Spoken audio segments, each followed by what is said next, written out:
in the future. What is going on right now is that YouTube has a new feature called Go Live with Friends that allows you to invite anyone with a YouTube account into your live stream. And it's been fun to bring in people who view the channel and talk with them for a little bit. Talking about BMX, show their bike off, whatever it might be. And since we're right at the beginning and nobody's in here yet, I'm going to plug something real quick. This isn't the specific ones that are available, but I got a new shipment of bike rider shirts. I'm going to be adding the quantities to the website here very soon, so they are available. And the guy who prints them for me printed this long sleeve on like an athletic type shirt, sport tech shirt. Pretty cool. So those are available, link in the description. But who's going to be the first to be in this? We have time for a few people to chat, and last time was pretty cool. So who are we going to get? I know I have a couple people that were in Instagram messages that said they might be down. So the first person from that group who is here will be the one that gets to jump in here first. So if you want to join this, send me a message on Instagram and we will see about it. I have to vet people, obviously, because I can't just let anybody in here because it's the internet. What's up, Jason Taylor? What's up? You can call me Whip. What do you want me to actually call you? You want me to call you Whip? Is that what you want? Jimmy Figaro, DFLJ, what is going on? So the first person from my chat who I get in here that wants to jump in and chat about BMX, let me know how the audio and all that stuff sounds too, because these are so different. Kole Grove has arrived. Kole was one of the people on Instagram that said they might want to jump in here. So Kole, if you want, let me know. Send me a message on Instagram or say in the chat, and then I'll get you the link. What's up? Oh, which one? It's between Kole and Hannah. Rock, paper, scissors for it. Bruised Peach BMX. Got people coming in here, 10 people in the chat. Blessings from Amsterdam from Michael Dillons. 24-inch cruiser racing. What is up, man? Thanks for being here. Rock. Kole hasn't said anything, so yeah. I want to do this, but I have my kid asleep on me. Well, that's kind of an understandable reason not to. Hannah, you may have won the battle because Kole hasn't said anything yet. So, Hannah, if you want to jump in here. Kole said send it. Kole, you are behind, dude. I crushed beers and watched the Fit Van Homan unclick the other day and got stoked and impulsive bought a Fit Metal Eagle bike. That's so funny. Brian, you have to get in one of these. You have to get in after. Oh, Brian, I got to get you in here. Stick around. You got to get in here. What's up, Big Crank? All right. I'm going to jump in. Kole, I don't know. Kole, just don't be upset. I sent Hannah the link. Hannah, check your message on Instagram. Let me know if that works. And if it doesn't, you're going to have to email me, or I'm going to have to email you the link. Freaking Matt Green, wishing you all safe holidays from New Zealand. What's it like in New Zealand right now?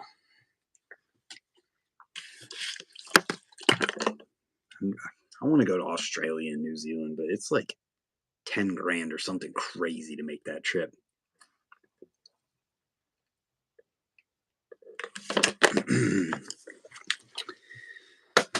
We are waiting for guests. As soon as we get a guest in here, and the thumbs up button actually gets more people into the live stream. So if you press it, more people will jump in here, and that helps me out. So yeah, it's real. Kole, I feel like you're behind. Your response is like 2 minutes behind what is being said.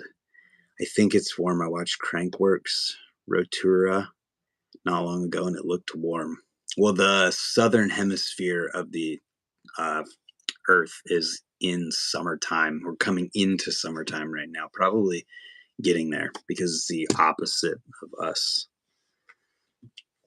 I think, anyways. I could be wrong.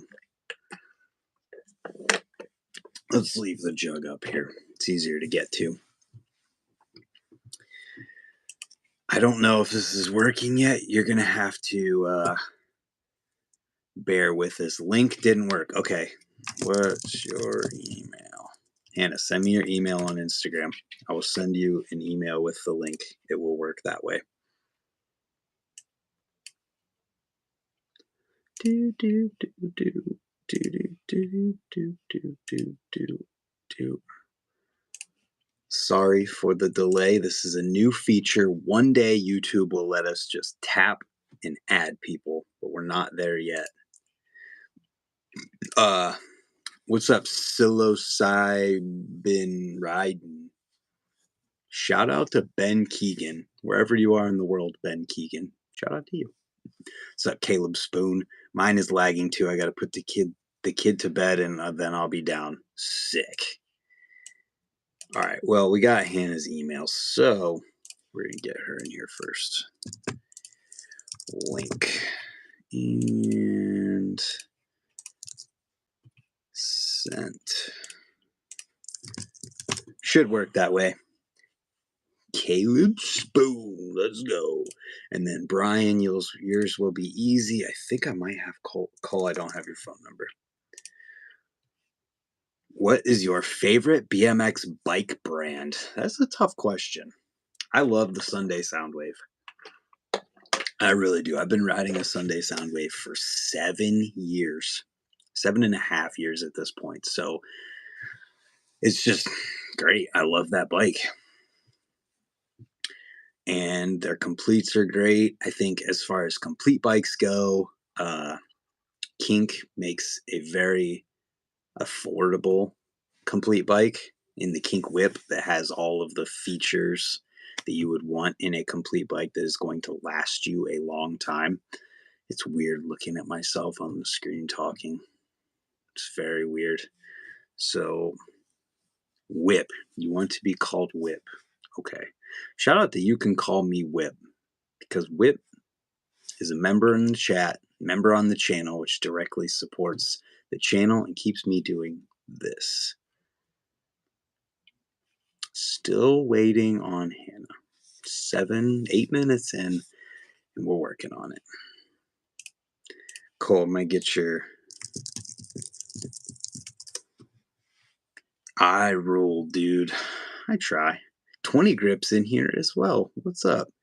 Is 200 for a Kink Whip a good deal? I mean, if it's in good condition and hasn't been ridden into the ground, yeah.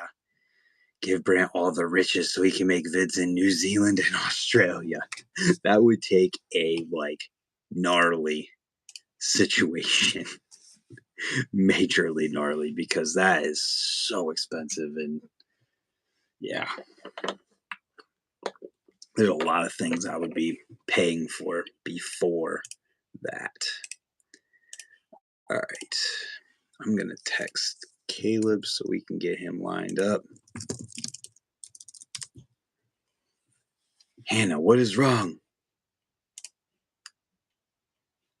I don't know what's going on. One day YouTube will have this sorted out where we can just tap the person's username on YouTube and it will work. Until then, we have to go and work through their crap. Try sending it here.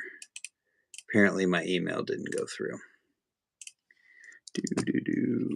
We're getting there, folks. Don't worry. Till then, did anybody ride today? Linky. Sent.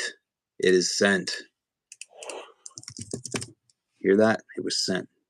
Anybody ride today? Anybody at all? Cool Whip.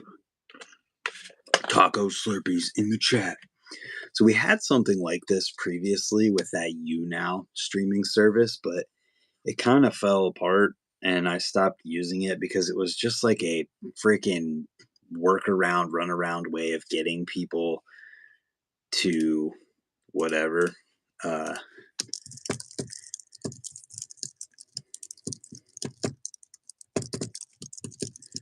uh, to get people in here, and it was just like, I don't know, it didn't feel worth it. Like having to make everybody sign up for another service, and it's just kind of lame.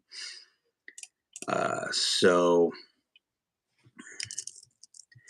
yo, there we go. Oh my goodness.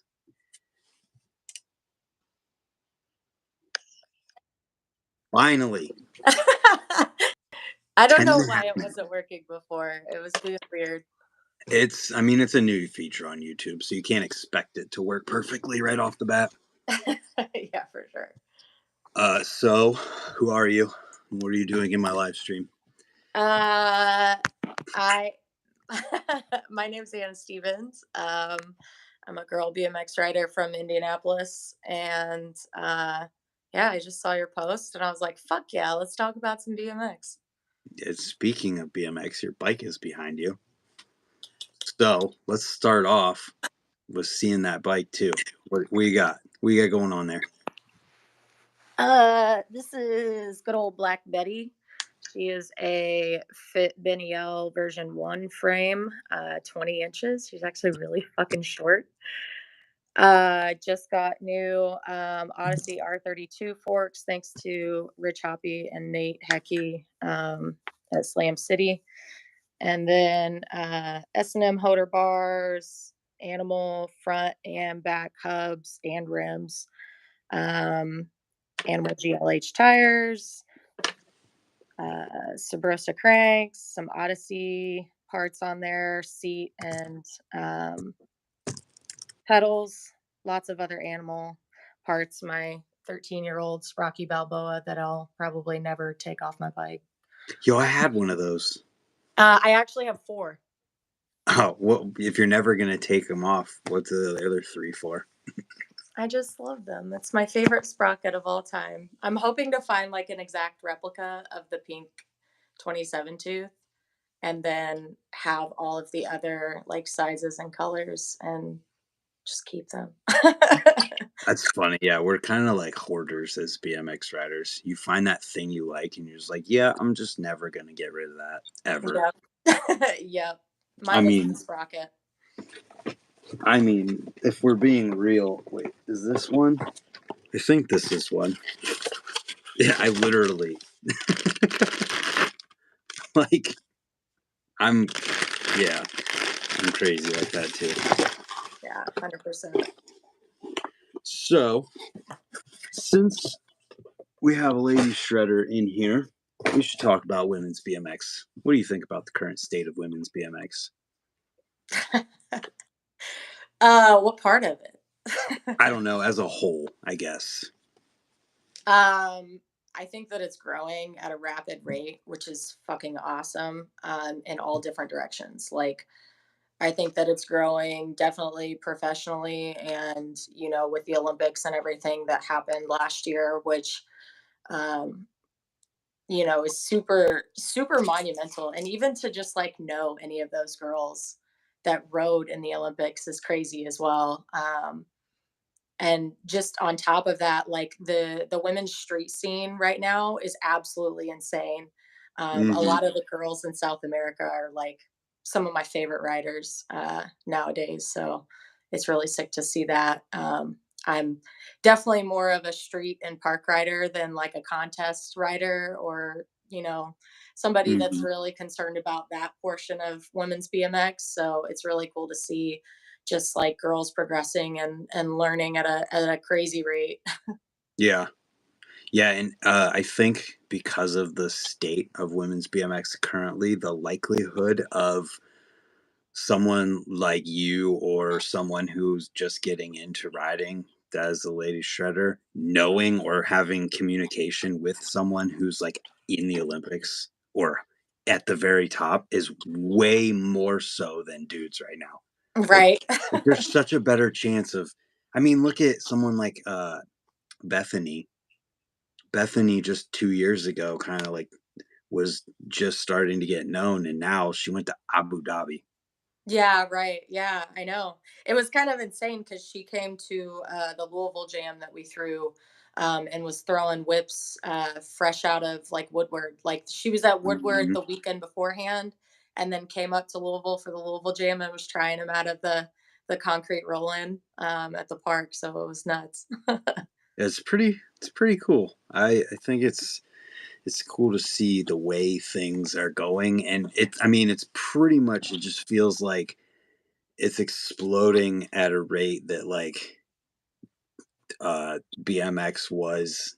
It feels like BMX when it was going through that crazy progression with like all the contest stuff, and I don't know, it's exciting. Yeah, I'm pumped on it. Definitely excited to see where things go with it. By the way, I've been riding for going on 14 years. Jeez, it's not polite to ask how old a lady is, but that I means know at it. least you got to be at least, like 22, right? Oh, that's really nice. That's really, really nice Well, of you. I'm giving you 8 years of You're being alive giving me when 10 you at this started. point because I'm 32 this year. So Nice. Oh yeah, it's I don't know. Seeing everyone pop up. I mean, the fact that two Chinese riders just got first and second at that contest that went down this past weekend, whenever that just happened in Australia.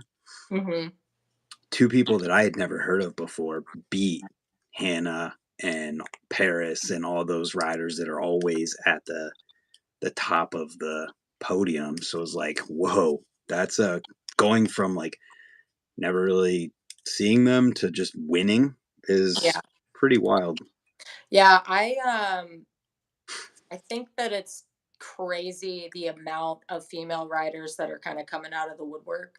Hmm. I run a girls BMX page called Bruce Peach BMX, and I really just started it for like the underground writers, like the girls starting out. Maybe it's the OGs that haven't ridden in a long time and they're trying to get back into it, or maybe it's just the girl that like literally rides by herself all the time or only rides with dudes and Hmm. feels like there's no other girls out there, rather than the kind of normal girls pages that really just kind of post like the highlight reels of the girls that are already sponsored and the ones that we know so well. It's not to say that those girls aren't important or anything like that, but since I've started that page, I've come across so many girl writers like over in Scotland, over in, Mexico and just all over the world. And they're just not, you know, shown as much as they really should be,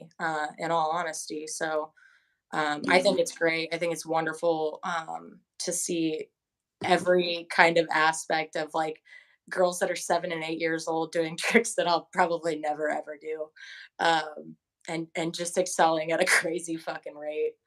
I mean, Aubrey Time on Instagram, Yeah, dude, like she's the best.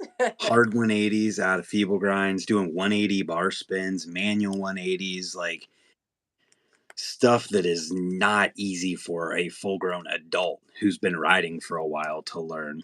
And she's doing it 100%. at And like 10.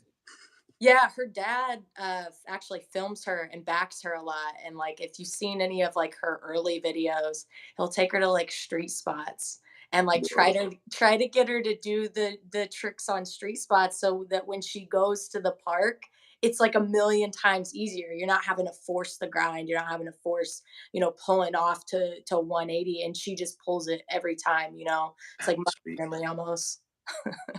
Yeah, I didn't find out about her till she was already like, I mean, this was this year that I found out about her. So she was already like killing it at that point. So it was just like, this exists and I had no idea. There's like a 7 or 8 year old girl. Her name is Rue Rides, I've and I seen repost her that shit all the time. Man, doing she is backflips. yes, she's doing backflips. She's learning 180. She's going over like these huge spines and like a little skirt and like little fairy stuff. It's the cutest thing in the world, and it's just like she's so good, and she's just having like the best time. She's having fun every time she rides her bike. So I think that that's really kind of the force that drives a lot of the girl riders. Is just that you know not all of us want to compete. I think a Hmm. lot of us just really want to have fucking fun and like find girls that are actually interested in things other than relationships or starting families and things like that, like actually wanting to ride and progress in BMX.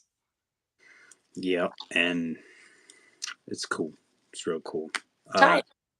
how far are you, or where are you riding currently? Because it's cold. Pretty much fucking everywhere, man. I'll dig out my home park pretty much every winter. And if it's 30 degrees or above, I'll ride outside. But um, when it's too cold, when it's rainy, when it's windy or anything like that, the warehouse down in Bloomington is open 3 to 7 during the week. It's about a Nice. 45-minute drive for me. So I'll trip down there. I'll leave work early and get in my car, go ride the warehouse for 2 hours just to kind of scratch the itch. But Slam City's about 2.5 hours away from me, so if I need like a weekend spot or anything like that, they have really good weekend hours Friday to Sunday. So Mm-hmm. Nice. yeah. Hell yeah. Okay, so before we get somebody else in here, what do you got for goals for yourself riding wise right now? Um, I have always been a lover of flat ledges, flat rails, things like that. And like hopping from flat onto something is something that I'm comfortable with. Mm-hmm. But something that I've recently been trying to do, which is how a lot of girl riders actually start riding, is coming out of a wedge and getting onto a ledge. Uh, Mm-hmm. Instead of just trying to like force the hop and forcing smiths and things like that. So just like kind of getting the courage to like pop out of wedges and onto ledges, man. And more rails this year. I want to do more rails. Yeah. Raise is like perfect for that. I feel like every single girl who comes to Raise hits that pyramid, the little 90 pyramid with the ledge Yeah. beside it. It's like that is the spot. Yeah, that thing's kind of weird. It's like a weird slant and angle, and I definitely should have probably hopped on it this last weekend while I was there, but it's hard to ride when there's a room full of like 25, 30.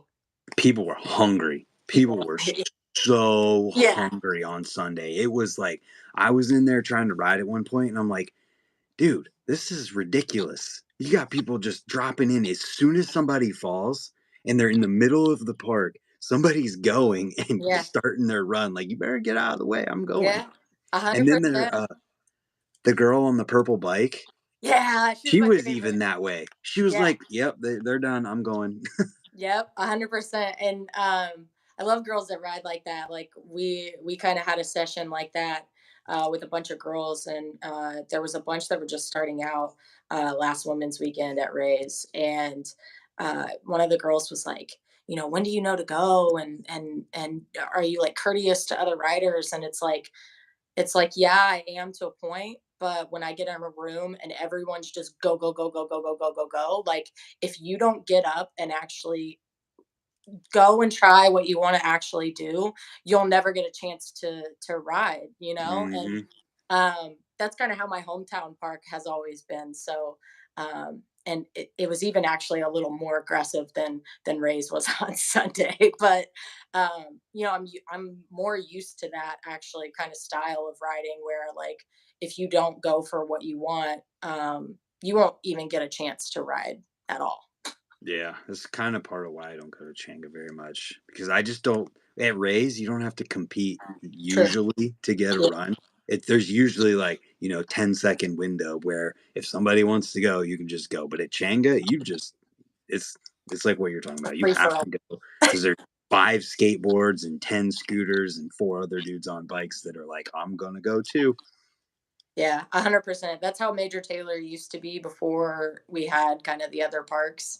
And Mm, it was like a battle, like BMXers versus skaters, and it's just a giant circle, and you have like the people that were just round robining, and then you have the people that are going through the middle, and you're trying to uh, figure out what works. But uh, yeah. So, real quick here, I'm gonna get Kole in a second, but I wanted you to broadcast if any ladies see this. When is Women's Weekend at Rays, and what do they got to do to get involved with that or go to it?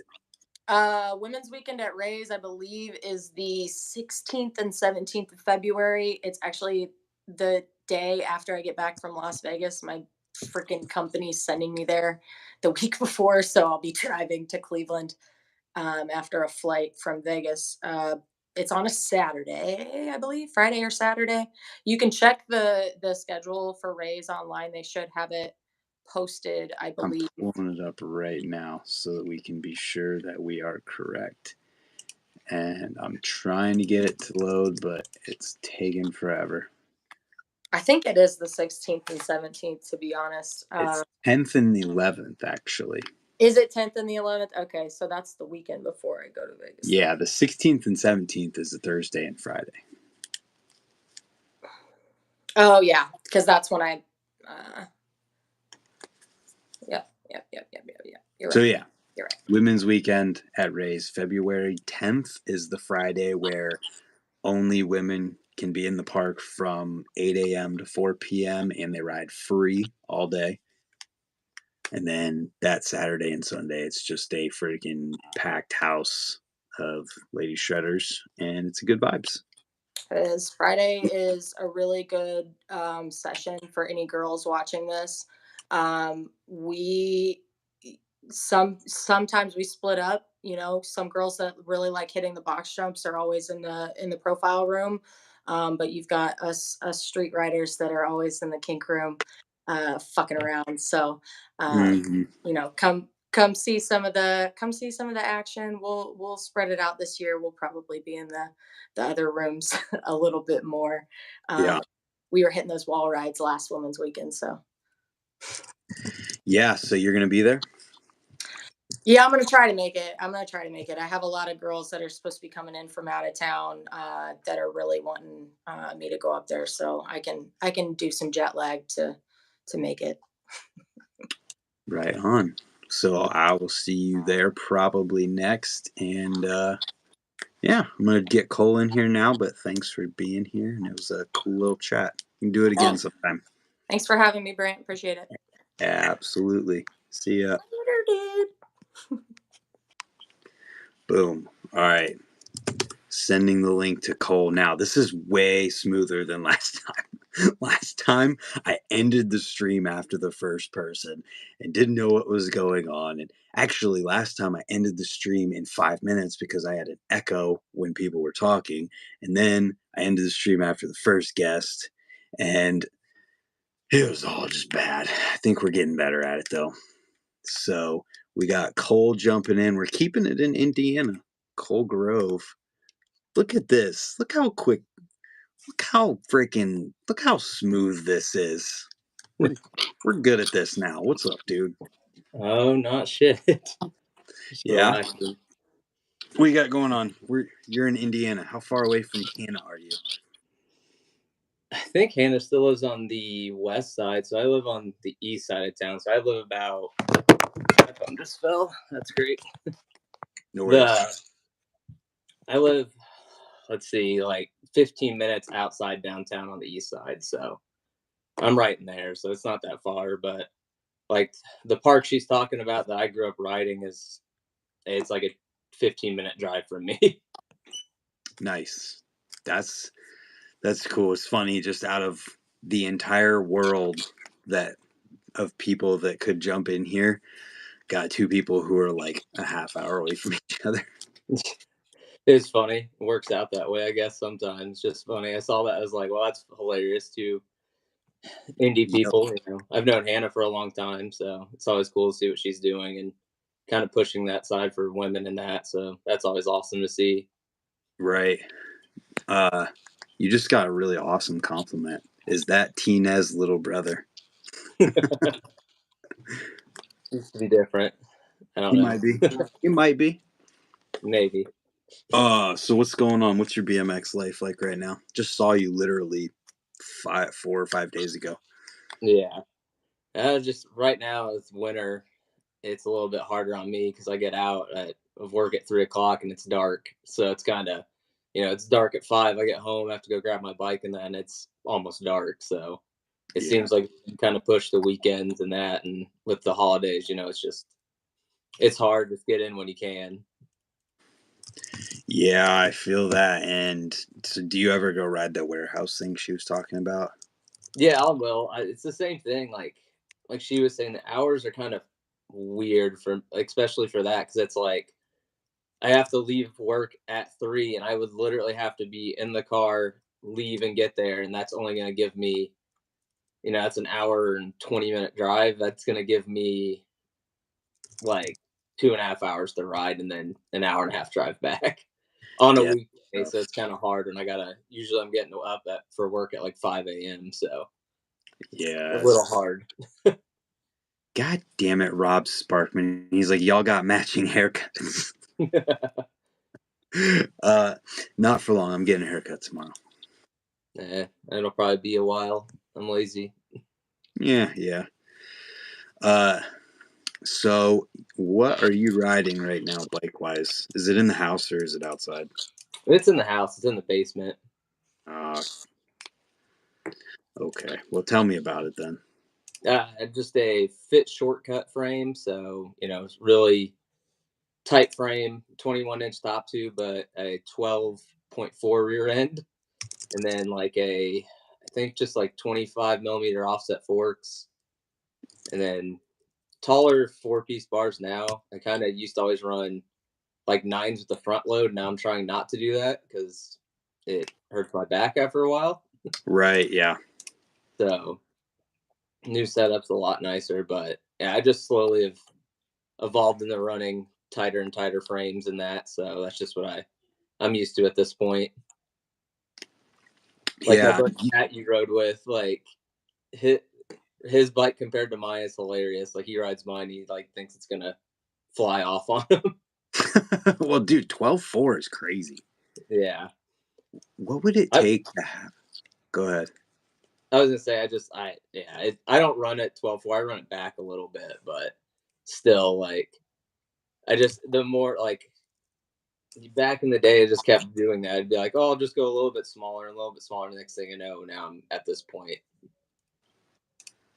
Yeah. Well, I don't know. I just think that, like, I mean, you've been riding for a long time. And when, coming up riding, I don't think frames with that short of a rear end even existed. No, the first frame that I can tell you was like a frame that I got that felt super good and was really tight like that was probably the Take One True Avenue. Like when I got that, I was like, yes, this feels amazing. And that was, I think John Ludwig had a part in helping design that, but that was, a real short rear end at that time, which I think was like 13.25 at that point. And this is like 2007. Yeah. So it just like, it's the kind of thing of BMX has evolved and you're kind of figuring out through it evolving that that's what you like. Nothing wrong with Yeah. that. No, And yeah, you it's got just Pat. different. You got Pat who's like, no, I'm not going to get taller bars. It's the same thing. He feels good. It's like, he took a break after, 10 years, so he still wants to ride his bike from 2006. Everything is those same specs. And he's like, well, this feels great still. And I Mm, ride it, I'm like, this feels like a limo to me. yeah. He's so rad though. I love people like that. Like uh Pat Holiday, you know that Oh name? yeah. I was He jealous was you got to ride with him. I used to love watching all that stuff from like old Empire stuff and that, like watching him ride. I love seeing that. So I was jealous that you rode with him that day. I didn't even realize it till I left, and I was like, holy shit.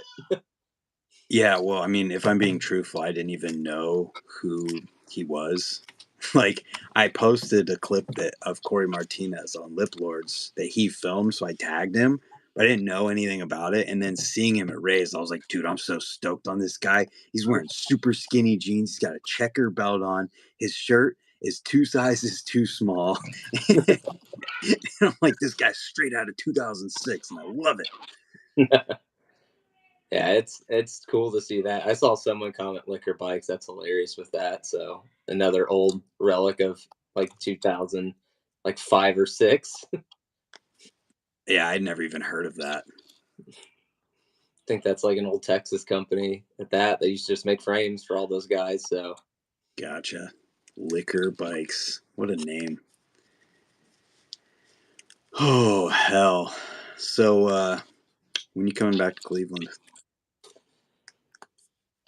I don't know. Probably try like mid-January. See if we can get up there.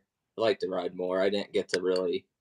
We rode a lot that Friday, and then Saturday I rode a lot, and then hit my calf super hard coming out of the curve wall ride, and it kind of ruined the rest of my day. I think that's right when you showed up. Is like right after I just smashed my pedal into my calf. Does the worst because then it hurts for the No, rest it of was like the day. swollen as could be. I was like, "Yep, this is great." So I'm done. Like I tried to ride more after that, and I was like, "This isn't happening." But you did get a Lip Lords clip on Friday. To do was it one or two? I thought we got two that day. You did do two. One of them will probably go more into the intro, That's fine. and the other one will be in the main part of the video. But yeah, you got one. Sean, how do you say his last name? Oh God, you're gonna get. I mess it up all the time. I always just say Sean K. That's what He's I do. Sean K. He rides for Daily Grind and Dance Comp. Sean K. He did a Lip Lords clip that was like super cool. Cluesner. There you go. Hannah will get it. Correct me on that. I mean, that's what she said, but I don't know. Yeah. Just guessing. Oh yeah, he was. I mean, his thing was so. It was crazy watching him try that stuff too, because it's just like that's really out of his wheelhouse. So it was really cool to watch him work on that. I was not used to that. Well, and what was so cool about it too is that like he literally had a broken chain, and he, like you said, it's out of his wheelhouse. So he's got two things going against him, and then three, it's a trick he's never even done before. And like just making it work when I had 15 minutes left before I had to leave because I had Yeah. scheduled plans before you guys even hit me up, and it was like, let's hope this works.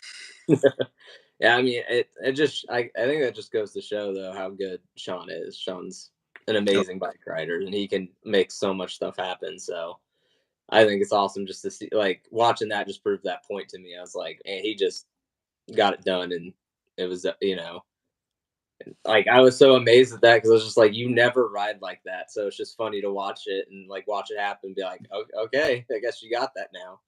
Well, it's the magic of that ramp. The amount of people who have ridden there that are like, "Oh, I don't have anything. I Oh don't yeah. have anything I could do for Lip Lords." And I'm like, "Oh, you just wait 15 minutes for me to watch you ride, and I'll come up with something for you." And then they do it, and it's like, "Yay!" I'm gonna give that to anyone out here. If anyone watches Lip Lords and you actually go ride that quarter, that will give you a way bigger appreciation of some of the stuff that goes on that ramp.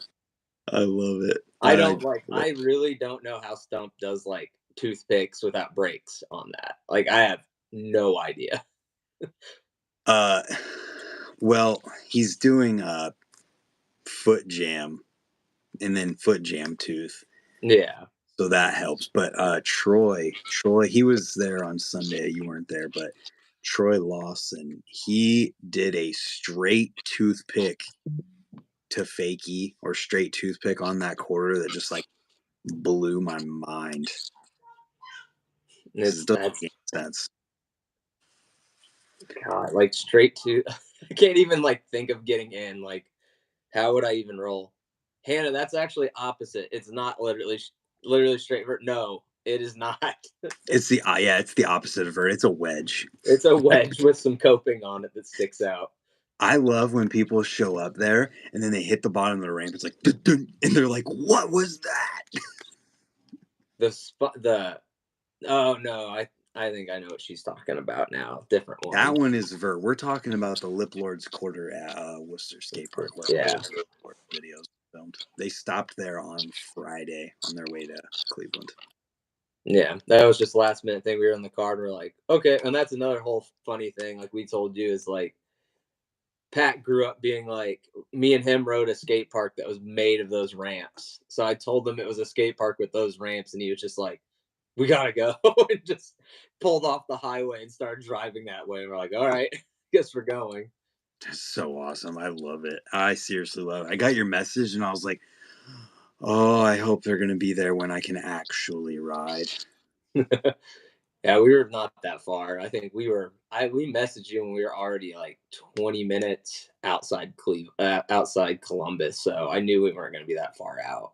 Right. So we'll keep going. Yeah, I'm looking forward to the next Lip Lords coming out. I always wonder who's going to be in them, and now I'm stoked. I'm like a whole new fire lit under me for those videos. I'd like to do it more. It's just that day was definitely it was chilly for sure, and it was just kind of like and we were working Mhm. on that deadline. But there's other stuff I'd like to do at some point for it, Yeah, absolutely. I'll be there. as long as it didn't damage the quarter. I Well, think it's okay. that quarter, yeah, I think it'll be okay. I think that People quarter, can figure that out later when it comes out. yeah. I think a Or meteor or if hit you the know how ground. I ride, then that might give some of it. But Yep. Uh, but yeah, was there anything specific that you wanted to chat about? I don't know. I'm just trying to think of on that side. Really, I was just like, hell, we can jump in here and do whatever, man. Hell yeah! How long have you been riding? Like, didn't you live in Ohio at one point? I lived in Cleveland in 2011 to 2012. So I lived up that way. So that's kind of how I got that way. That's the same year that Chenga 57 closed because I God, rode the last day. And then, so yeah, it's just, but to go back, so I think I'm going on 23 years this year. oh my God, you old man! Yeah. I'm turning 34 in like 2 weeks. So you So started when you were I, 11. yeah, like That's got my awesome. first bike and then that's just been it for a long, long time. So, and that's just led to other stuff in my whole life. So it's really funny to look back on and be like, it's like you said, talking about those frames and how things have changed. It's like, oh, I've seen it. Like Mm-hmm. Anthony and all those other dudes, younger dudes who ride, I tell them all the time, it's like, you don't want to think about how this. I had someone literally argue with me about like why they were like, well, why were bars only like 7.5? Like, why? And I was like, that's just how it was. There was no, BMX you hadn't get flame figured. bars if you want eights. Yeah, like literally, BMX hadn't figured out yet that you could make taller bars. It just, I don't know if no one thought about it or what, but it just didn't happen yet. No, and like I will give you an idea because it's like, and that's why I've been fighting is like getting away from it. Is like I've gotten bigger bars, but like when I was a kid, like I like younger, like high schoolish, I rode like a front load stem with no spacers under the headset with a chopped fork with Mm-hmm. like a 775 bar. Dude, Like, and that was just like, yep, that's what I rode all the time. well, uh, my first, whatchamacallit, my first complete bike, BMX Pete says, bars were huge in the 80s. Well, what the Well, they hell were. happened? That's true. They were a lot taller, and then and the same thing got mid school area, and then everything kind of shrunk back down. Okay, well, whatever. It all exists now, but on my first complete bike, we cut my bars down and I measured them when I found them. They were cut to 21 and a half inches wide. That's probably what someone just I think it was OG BMX saying like Harlow Slim 725. bars. Like I knew 4 different people I rode with as a kid that had Harlow Slim bars just cut down to where it's probably like you said, like 21 inches wide, and it's like ow. Yeah, bars literally come, some of them come at 31 inches wide today. Yeah, still cut everything to like 27 ish, Yeah, and then people still act like that's really small, and it's not at all. that's But funny.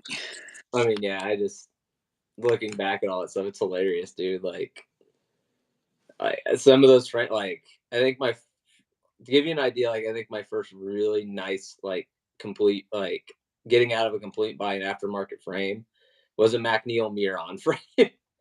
That's sick, though. Do you still have it? No, I wish I didn't, dude. I hadn't saved any of it, and I had so many frames now that I wish I just kept. Like, See, that's why I don't get rid of any of them.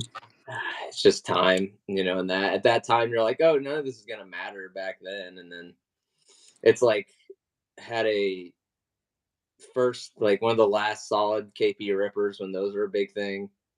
Because of course, when I was a kid, 17-year-old kid, I was a Kevin Porter rip-off kid. So, Dude, Kevin Porter is sick. And we tried the Kevin Porter trick, like the pass the bike thingy. oh, I have no, I that doesn't, I don't understand how that works.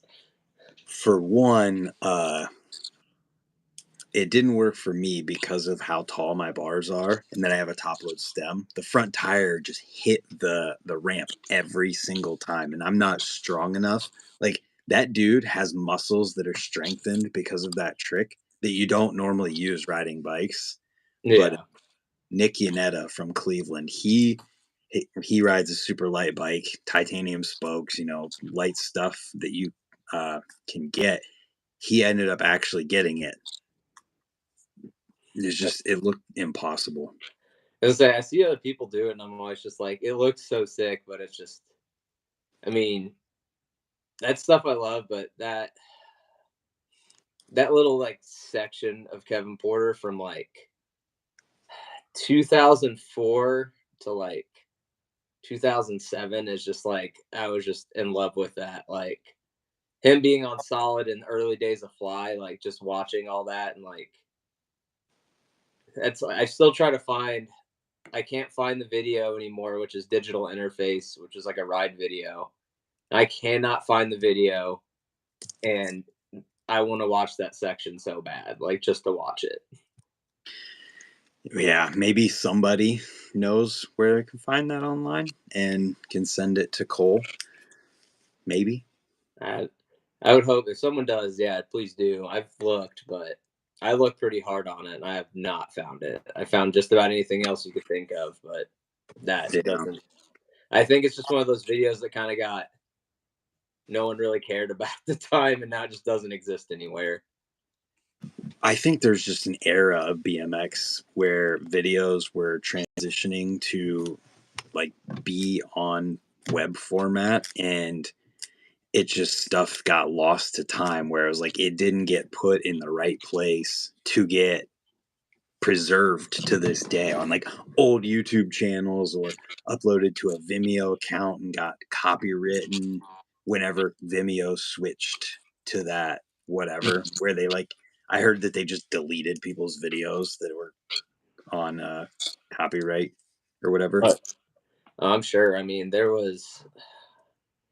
I mean, yeah, I agree in that, because I think me and that Friday that we got when we were riding with you, we went and rode Chenga that night, and I actually was hanging out with Caleb talking about that, and we were like, there's so much stuff in this time that got lost, and then there's like all these people with different Instagram accounts now, like kind of digging that stuff up and sharing it with everyone, which is really fucking cool to see. Like, I forget, he showed me, I just forget the name of the page now, but the guy that used to always be at Section 8 and just posting all these old Section 8 Boofing videos. Bubuka or whatever. Yeah. Like watching that, I was just like, this is so awesome just to watch that, which, it's the same thing. Like, I like watching new stuff a bunch, but there is something about watching stuff from when I grew up that's like just really special that makes it me like want to go ride more. Makes you feel good, you know. Oh yeah. Well, it's just see different things that you don't see anymore. That too, for sure.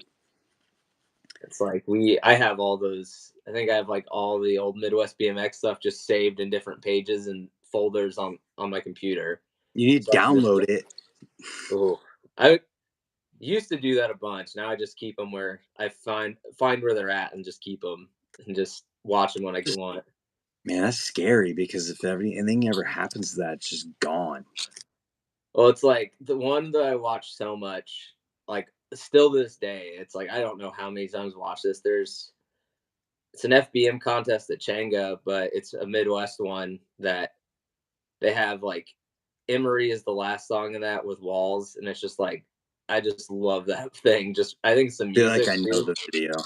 Yeah, it's like the music, everything in that whole video just makes me so stoked to go ride. It's Yeah. just that same thing, and that's a whole different thing too. Is like if you've never been to like a contest like that, like I remember going to like riding and Dirty East contest and that, and it's like the energy of those type contests are insane to see. Like when you're in it, just like what people Mhm. got done and would do. They'd just be like, okay, well, I'm just doing this now. Like I don't care. Yeah, it was it was definitely a, I don't want to use the word vibe. Vibe feels wrong. It was like a, I don't know, maybe you know a better word. I would say it's an atmosphere. Like That's it. I still like we kind of talked about that when we were there because we went like we said we rode Chenga 2 and Chenga 2 kind of has that, but it's like not this. If you go to like the only place I can say that still exists, I feel like you get that when you walk in, and there's like this weird feeling in your thing, like I just want to get stuff done. It would be like Ramp Riders in St. Louis. It's still like it's just like being in the building that's had that much history and stuff in it. And it's just you get in, you're just like I want to make my mark here too. Yeah, I could see that. It's just kind of I don't think that exists as much anymore because we just don't have those. I mean, it is different. Like it's completely different seeing stuff that went on at like wooden indoor parks versus now. Hmm. It's just a total different vibe. And Yeah, that, I hope Trevor's contest at Changa starts to bring that back a little bit. yeah, I was excited to see that he was doing that again this year. So I know It at least I'll be back up to do that because we were both talking about that. Like, yeah, we're gonna go and ride in that because that sounds like a blast. Yeah, and he's doing it right by doing the jam formats so that it gives the option for people to not feel like they have to do a run and they can Yeah, feel, you can send it, and hopefully we can get some of the craziness of those old contests to come back a little bit. I mean, I feel like the one last year, like from the videos and that, it looked like it had that same kind of thing going on. It It seemed was like everyone just close. what? I mean, I filmed the video, so it was like I edited it, and Mm-hmm. what you're seeing is all of that like combined. But when it was happening, it wasn't quite the same, Mm-hmm. like Dirty East, and I wasn't at any of the Chenka contests, but I went to the Dirty East contest. Those felt that way the whole entire time because everybody was all over the entire skate park, and there was people like in air, like everybody just squeezed in wherever they could get to. Yeah, I don't know. it's true. I mean, it's a total different thing. Like, Yeah, it is. You okay? yeah, I had to give something to my wife real quick. That's okay. I have somebody else waiting too. I feel like Okay. we'll just keep sitting here talking forever, so I can Oh let you yeah. get to your lady. No, yeah. That'll work, man. Well, I'll do more of these, and you can get in again. that's fine, man. No problem at all. Like I said, just hit me up, and then I don't know. I don't know if you saw there's a jam up in Fort Wayne. I think in 2 weeks if you want to come down. So Yeah, I potentially try and get out there. I don't know what's going on that far ahead yet, but I will. I will try. yeah, that's the 7th. So I think that's the next time. Sadly, that might be the next time I get to ride. Geez, well, Yeah, hopefully not. But yeah, man, thanks for jumping in here, and have a good night. no problem. See you guys. Bye. Yeah. All right, Miss Marty, if you're in here, I have officially sent your email. I dropped my freaking marker, which is my play toy thingy.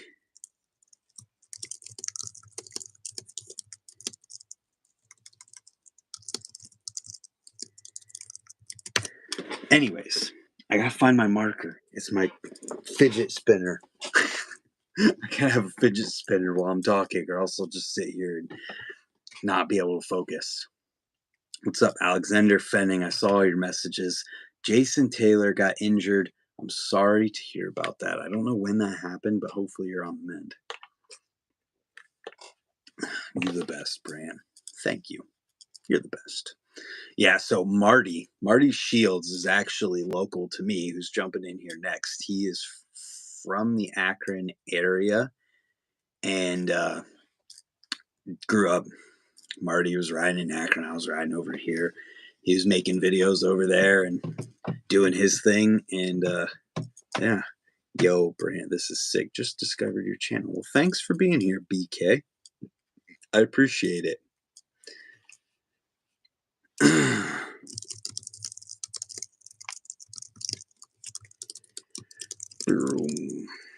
Waiting on Marty.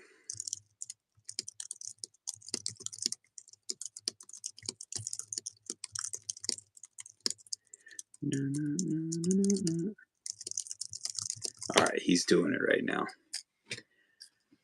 So yeah, it'll be cool to get him in here and chat. Smoke dope. You think it may have expired? It shouldn't have expired because it's the same link. At least, I mean, it shouldn't have anyways. Let's hope not. Because that means I can only have 2 people in here. And that would be lame.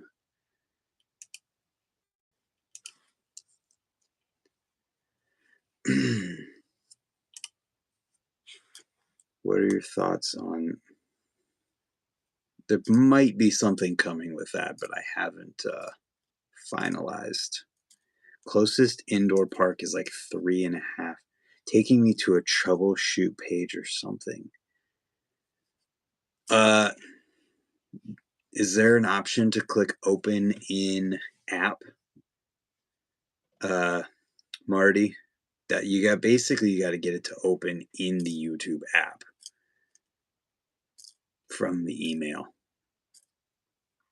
So if you see it at the top of the page on Safari or whatever, yeah, you have to have the YouTube app. Because you click it from the email, then you click open app, and then it opens in the app and works there.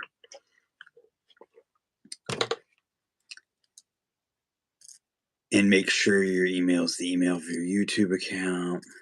I'm on PC. Yeah, you got to use it on your phone. Yeah, that's why you didn't get it. No worries. YouTube just hasn't gotten further with this yet to where they can let people jump in from anywhere or any methods, whether it's phone or computer. And I'm hoping that they make it so you can just tap a name and click join or bring into the stream. Will you be trying any new parts in 2023? Interesting. I don't know yet, but maybe. Maybe. I don't know yet. We'll just say I hope so. I'll put it that way. I was hopeful it was that simple. Yeah, it is. It's super simple, but you have to jump through hoops to get to it, Marty. You basically give Brant a break with that. Jeff, that isn't new, though. It's not new because that's a thing and has been for a while. But I like where your head's at. And Jeff, now that you're in here and seeing how this works, you can see how cool it's going to be with that idea that I talked to you about. Hopefully it gets to happen before. Yeah, I don't want to talk too much. You look like the guy from the TV show Dexter. That is funny. Jeff Mead. Oh, I'm hyped. Should be. That new Alienation sprocket is pretty sick. Brant's signature break in the future. Man, I hope so. Something like that would be awesome. Just brutal weather here now and no indoor. All I'm saying is OH. Love the Cornhucket movie. I hope to make it out there. Hey, we got We got him in here. And joining. There he is. Oh my gosh, you had a pro setup ready to use and couldn't even use it. Can you hear? Yeah, I can hear you. Okay. Do Can I you hear want it me? to be like vertical? It doesn't matter. You're Okay. sideways right now, though. So No, I got it. Yeah.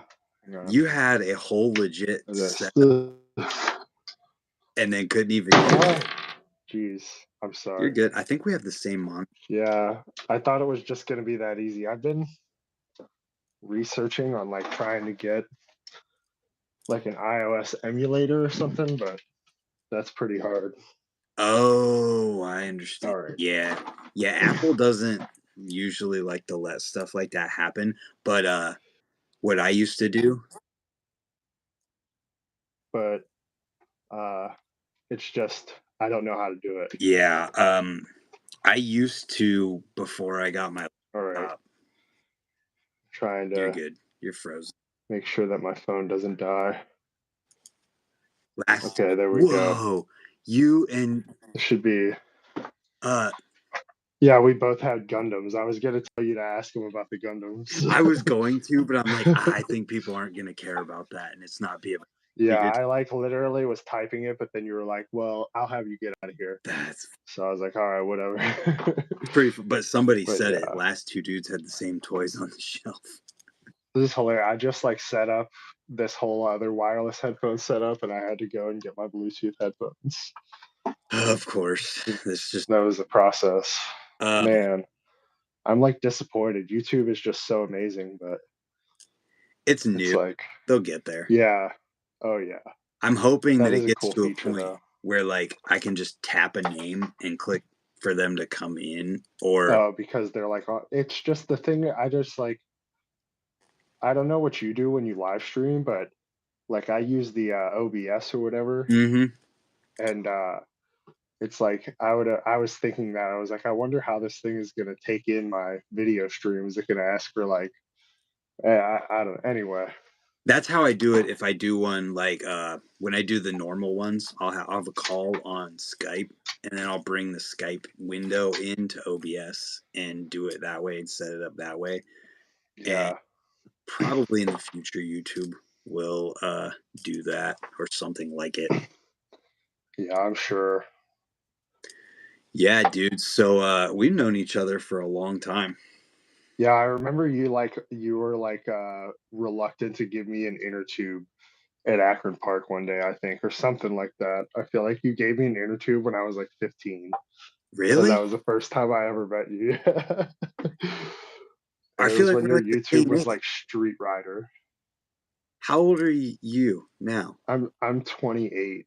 Yeah, so we're 1 year apart. So like that's funny. I probably was Yeah. reluctant to give it to you because it was my only tube, and I'm like, oh Yeah. god, I'm not gonna have a Well, I tube was just anymore. like some random kid because you're not like from Akron Park, so Mm-hmm. I was just some dude, and like, yeah, I was like only riding for like 2 or 3 years, like at the skate park at that point. That's funny. So What? Yeah. I'm curious. What other stuff do you remember besides that? Like, what was our? I don't remember the first time we ever rode together. I saw you or yeah, anything. I feel like almost like the next time I think about seeing you around is like there was a point where I was like bumming rides to go to like jams and stuff. Mm-hmm. And so I would always like New Philly is one that I would always go to. And I remember I rode really good at the one New Philly jam. So, but stuff like that, like events like that where everybody was getting together, I would just always see you at places like that.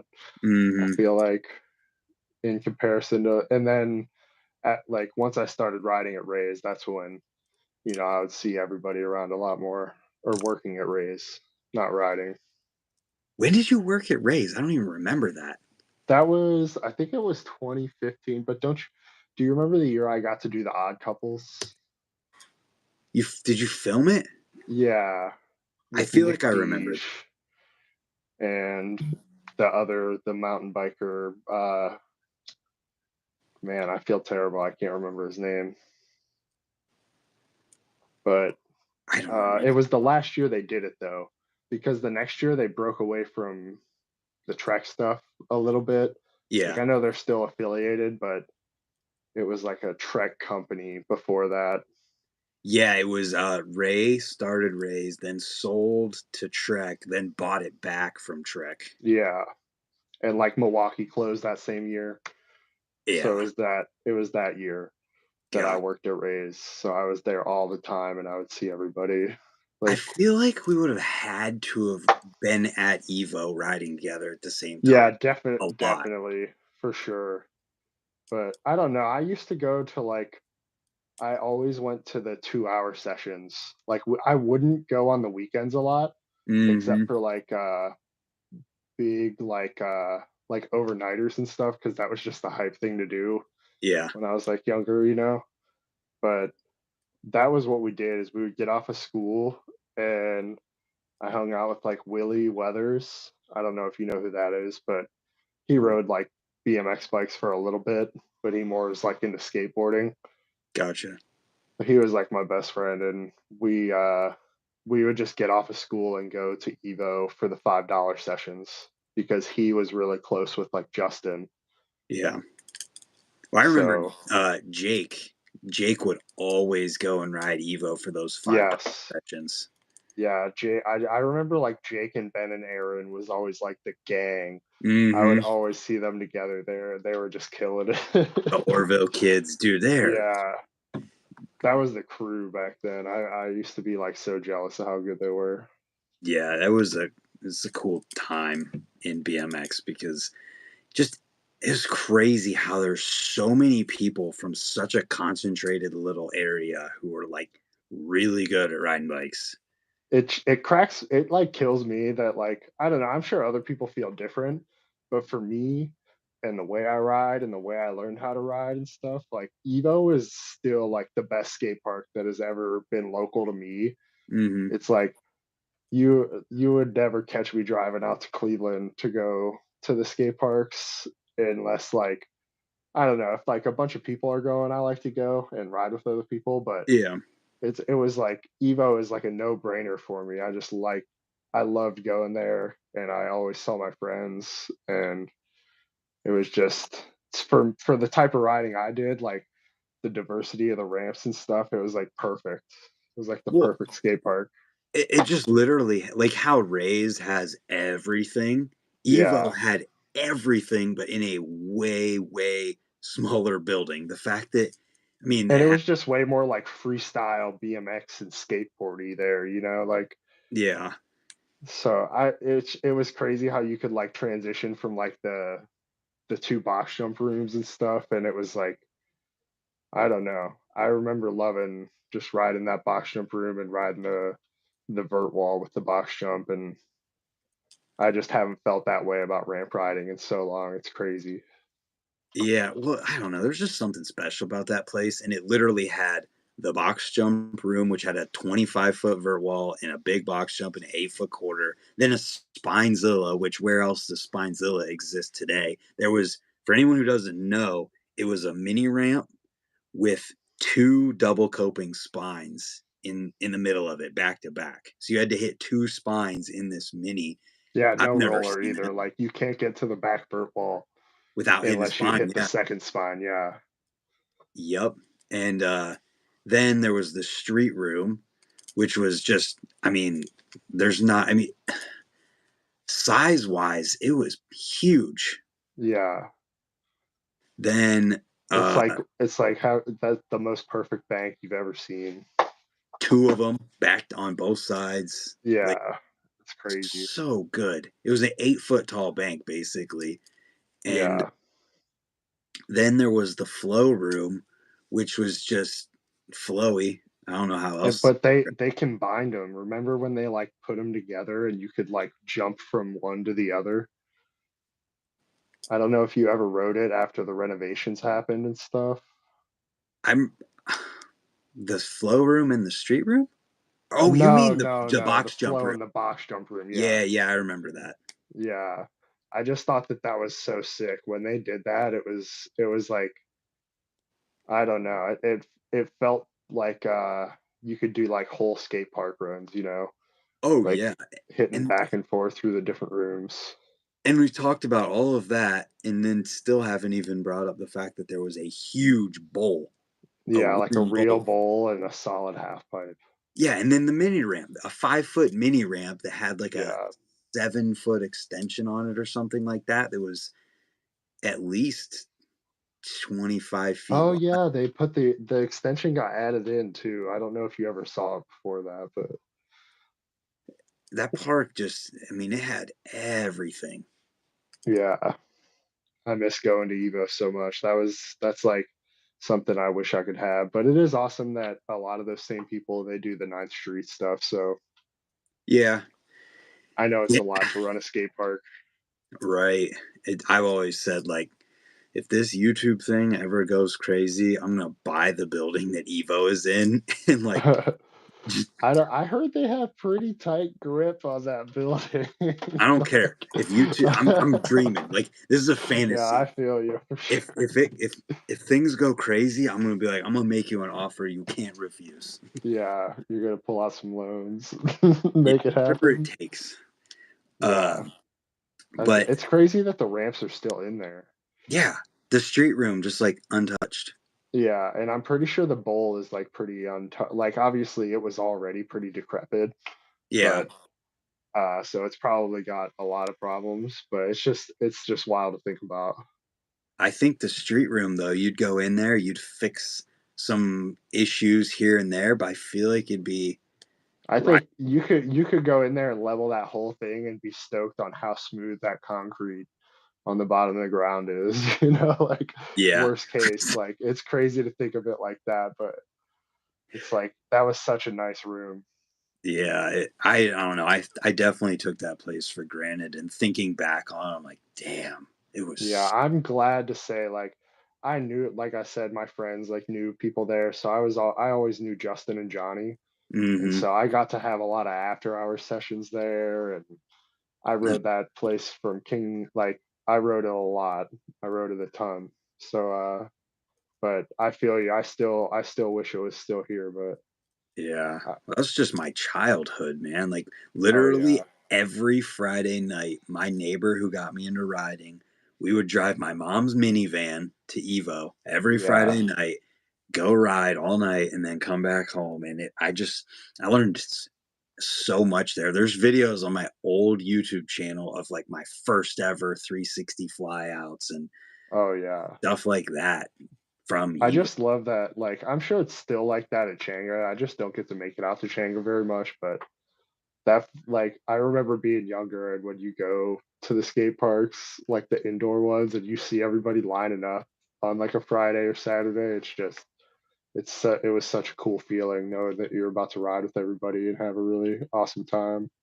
Yeah, I guess I kind of feel that way about Rays, where like there's gonna be people there on a Saturday, Yeah, Friday, but it's not like I think it's probably just because I'm not 13 years old anymore. It's not yeah, saying like, oh, I'm gonna go and get to see, No Shirt Kid or James Aoki yeah. three whip the box and do this crazy stuff where like people are Rays is like weird too because there's so much like good stuff as far as like what different people might like, and it's so big that like that's the true. thing that you're riding is like barely ever going to be the same thing that everyone else is riding, and like sometimes too you just get you're like there's way too many people and in those Yeah. like condensed rooms as far as the skate park and the street room, it's Yeah. like it's sometimes it's hard to like I always feel almost disassociated there too, even like because I like to go when there's like a chill session, but then it's Hmm. like you can never count on like riding in the same place with somebody unless you're like there with some of your friends or people that you really are like cool with. Well, dude, the one day Sponge and I were there and we left and saw Jake's Subaru sitting outside and we're like, where was we literally rode an entire Yeah, session, didn't even exactly. Like, see him. yeah, because one day somebody else just might pick it. I don't know. I just and the other thing is that there's like there's almost everywhere else in Rays other than like it's cool that in the skate park we have to like have that kind of camaraderie with each other and like like all right, you get to go and I'm gonna go and Yeah. all that stuff. But when you're like doing those other obstacles, is like the only time you get to chill with people is like right on the deck. You don't get to really see them ride unless you're like right behind them.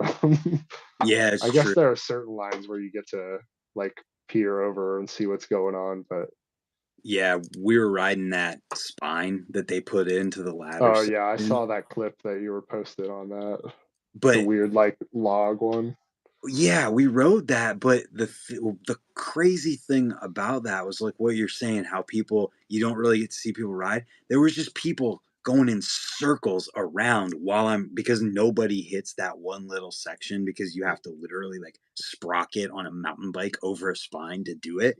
But like Yeah. everybody's just going in circles around me, and I'm like, dude, this is like kind of crazy right now. How just Hmm. so many people are going, but Yeah, it's I like don't if have you're to worry trying about. to do a trick where like you might end up rolling backwards into the trail, like you might end up feeling like you're gonna like tip the other way and Yeah, go it's reverse. it was freaky, and it was fine because nobody hits that specific Yeah, area. I thought that was so wild that they put that thing in there. It's Yeah, like it really is like a mini spine. Like it only is. BMX Yeah. riders are riding that. But no, dude, I looked over one day and saw a dude on a mountain bike just sprocket over that thing. Yeah, you see the craziest thing at Rays though. That I always like sometimes I just think about that roll in where you were filming us all go down when we were all Mhm. doing the mega line. And it's like sometimes like that year I worked there, it was like multiple people and it would happen when I was just walking around grooming or just looking Mhm. around and I would look over and I would see someone coming down that roll in and they would full on do a wall ride and then just collapse all the way down. And, like, you Oh think my, about that, bro. That berm, if you're just like confident and you you're just going don't know so what you're fast. doing, yeah. Oh my god, you're going Uh, so fast. yeah, and like I promise we had like they have ambulance calls like all the time, and it's like college night. Have you ever gone there in college ID night? No. Oh man, I hate to say it, but yeah, that is like there are some wilds like people are squirreling it up, you know? Well, there's just overconfident people. I mean, Yeah, you've been in the Subaru room because of the way that kicker beside the pyramid thing or the wedge to wedge works. People just yeah, ride off of that thing because they don't hmm, look at what they're about to hit, yeah. and it's just like, oh, I get butterflies every time I ride there because of that spot. Yeah, it gets intense. Like that thing is just such a that's like the best just launcher in the park. Like if you can shoot yourself left, that's like the best way to learn how to do some flyouts. But Hmm. yeah, people just go at stuff blind because they don't know like skate or like I could imagine like you come in blind. You've never been to Rays before, and you come in blind from that side, and there's just you think that's what you want to hit, but you don't know what's on the other side of it. Yep, and you just boom straight to your face. I watched a kid though one time. He was going, he was hitting it, trying to jump to the wedge, and he was on one of those little red, like 12-inch bikes with the yellow spokes and the blue spokes in it. I'm sure people have seen that. And it might have been a 14-inch, but whatever it was, the kid jumped that trying to make the gap and landed in a pedal feeble on the side of the wedge. Oh my Dude, he gosh. rode it all the way to the bottom and then just like fell off the side of his bike once his bike stopped. I'm like, kid, Oh you my have gosh. no idea. You have no idea how crazy that just was. Wow. And he was That's fine. wa That's amazing. That is burned into my brain forever because that kid should have just eaten it hardcore, but made it to Yeah, the but bottom. he was born to do a pedal feeble. Okay, okay, I'm Yep. fine. That was lucky. Like, yeah, yeah, it was. Yeah, it gets squirrely at Rays. But I mean, if it wasn't for Rays, the whole biking community of Cleveland and all of those parks and things probably wouldn't exist. Oh yeah, no, I love it. I love it for sure. Yeah. It's a great place, and like I feel like I can appreciate it in different ways, even if like it's not my most cup of tea for riding. I've Mm, been in the bike industry, so I have an appreciation for everything that yeah. contributes to the community. Yep. Just like I don't know, everyone talks about like the mountain biking and the 29ers and all that stuff, and I used to be a lot more like jaded about that kind of thing, but now it's like I don't know, I can appreciate how small BMX is and how much all the different things that evolve around it can contribute to it. Hmm. Yeah. Yeah. And just like, I mean, not everybody wants to ride a BMX bike or doesn't make, whatever makes people happy in life. Yeah. It's almost like, I feel like in BMX people can like they can be too on their morals or Core. yeah, they're too core and it's like I like I think it's really cool to be core and like you can do both things, with Yep. that. I don't know. It doesn't always have to be so like centric on like what you think about it, and I feel like you can appreciate the facts of like what happens and how many different things like contribute to just people even riding BMX bikes. Yeah. Yeah. I think there's a lot of people who haven't realized in life that things can exist even if they don't like them.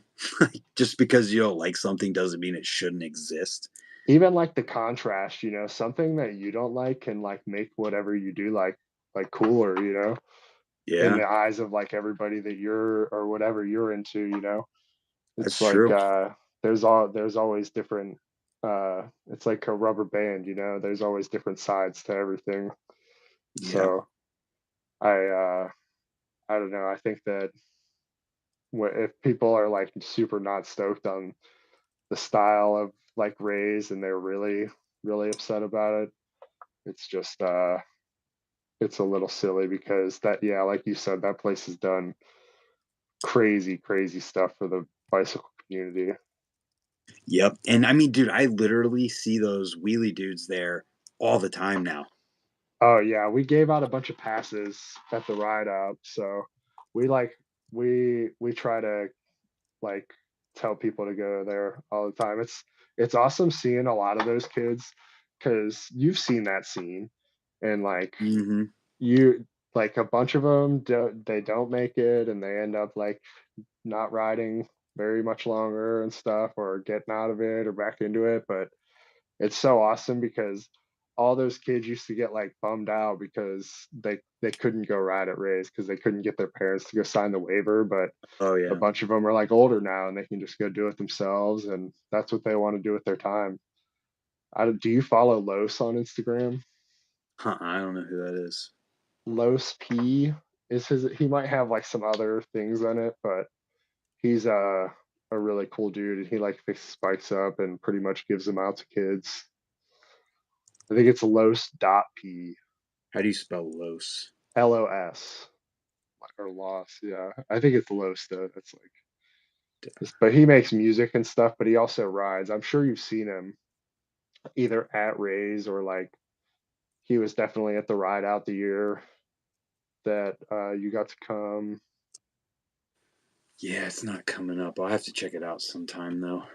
Yeah, I'll send it to you for sure. But he does a lot of really cool stuff for the community up there. That's like the biggest thing I like about that whole scene is they have a really good like brotherly like camaraderie and stuff and a lot of people Hmm. help each other out.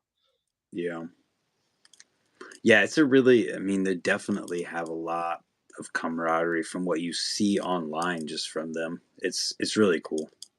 Yeah, I just know a lot of people up there in Cleveland have a totally different like surrounding than I do, and it does a lot for them to be able to just get out, and even if their bike is like broken, they know that there's somebody there that will like help them fix it. and they demand a lot less out of them than we do. So it's like they can kind of milk it a little more Oh and yeah. make stuff work and hagger it together. Yeah, it'll be cool to see what those guys going to raise does, because I mean, I don't know about them, but I don't think I could go to raise on a bike like that for a whole winter and not want to like try all of the stuff that Rays has to offer. You Yeah. might not be even be able to ride on one of those. The other thing too is like they like to ride like they ride so different than us. Like we do the ride out and Yeah. it's like we stop at spots and stuff, but they like to go ride like 10 or 12, 15, like they go and ride forever on the ride outs. It's crazy. Hmm.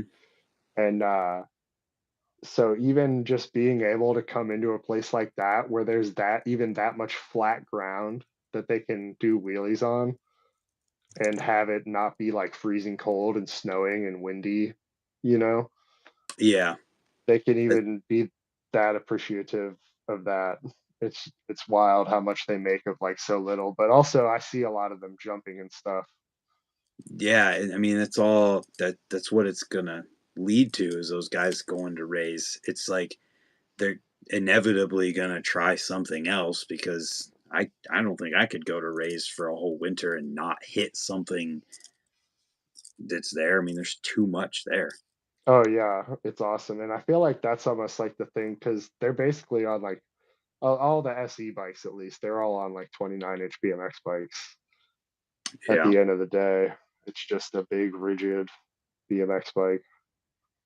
Yep. I can't imagine trying to hit a box jump on one of those things. Dude, when you saw me hitting that GT box, I was not the GoPro or whatever, Yeah. the expert line. Dude, I was squirreling on that thing. It was terrifying. It's just And that. then Yeah. I turned around on the vert ramp in the back room too. And like it was like I was going at the vert ramp and I was like, all right, maybe I'm gonna chill out and I don't want to do this. But then I got up it and I was like, oh my gosh, I gotta turn this giant thing around. Like, and I thought I was gonna crash right into the bank. There, it's like It's, a whole different monster. yeah, it's scary. Um, but yeah, we like didn't talk about any of the things I anticipated us talking about. So next time I do one of these, I gotta get you in here again. Oh yeah, for sure. I can't always make it, but we'll see if I can.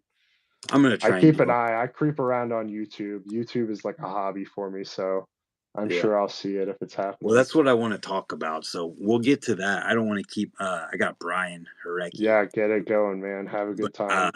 I don't want to keep him up too late. But I want to talk about your YouTube and stuff next time. Yeah, let me finish all these videos that I need to post, and then we can talk about Yeah, there we it. go. We'll do it after you Yeah, post them up.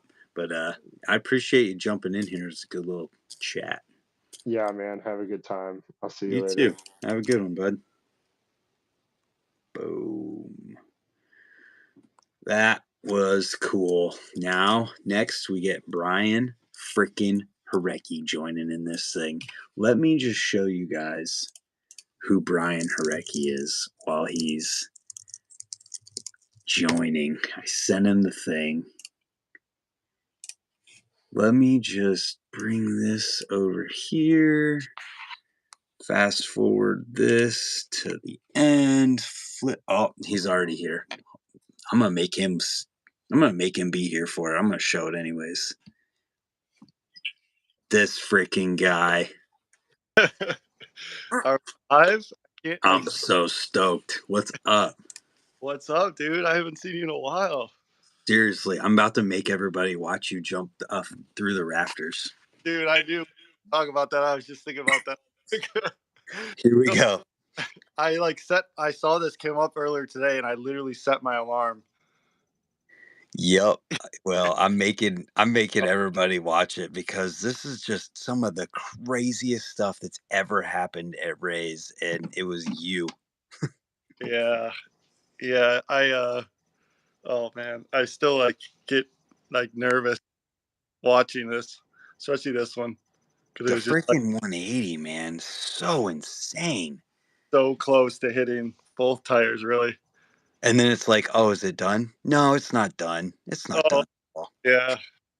And you did both of these in the same day. Yeah, same day, and I felt a lot. Like I thought, like the up one, I guess the up one I wasn't like that worried about because you know, uh, like I knew to grab the handrail, except for the one where I feebled and then couldn't You grab it. literally fell. But like the down one, like it's pretty high, but like I knew I was like for sure first try. Like Yeah. is like I just do things that I know I could do first try, but Hmm. like I think it was like 4 or 5. So I like jumped from the second story to the ground multiple times, and I just got lucky, I guess. I don't know. Dude. Yeah. Actually, you know what? For context, I didn't show the bail part of it either that comes right before it. Oh, yeah, For context, this is dude, you literally yeah. fell a So that second story window. the one was the feeble one where I basically landed feeble on that 2x4, and then I had to drop all the way down and land on that picnic table. And Dude, then, this one where you jumped off the back of the bike, yeah, just I don't even remember that one. I remember seeing the video. I was like, I don't remember any of that, but it was all like, I just like, gotta do this. It was so scary though. you probably blacked out. Yeah. Like, my goodness. And then I'm like roll out, like I was like worried that, like if I screwed up that roll Can out. you imagine if you didn't pull the roll out? Yeah. Oh, gosh. Well, and then like even just like the through the rafters when I was thinking about that too, because like I I kind of thought that was gonna be like first try too. And remember what happened? Well, you have the clip.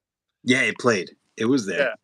So the first time I went for it, I I Sprocket chunked it. yeah, and I just way short, and I sprocket the crap out of it. The same part that Jeff, if he's still in here, foofed, but I was like way off, and it was like, Mhm. oh crap, I think I gotta go like a lot faster. So that's why I think in the one I pulled, I did like a little bitch crank on that final stretch, like, but I was like hauling as fast as I could. It was crazy. Yeah, and then you came back and tabled it. Yeah. Yeah, so I did it once. Yeah, and I was, like, a little bit worried because you know how that one beam, like, is angled like that? Yep. The higher you go, the closer you're getting to it, and I'm Yep. like, "I'm gonna, like, hit," and just yeah, it was yeah, I Dude. still that was a different day, though, for sure. That was Yeah.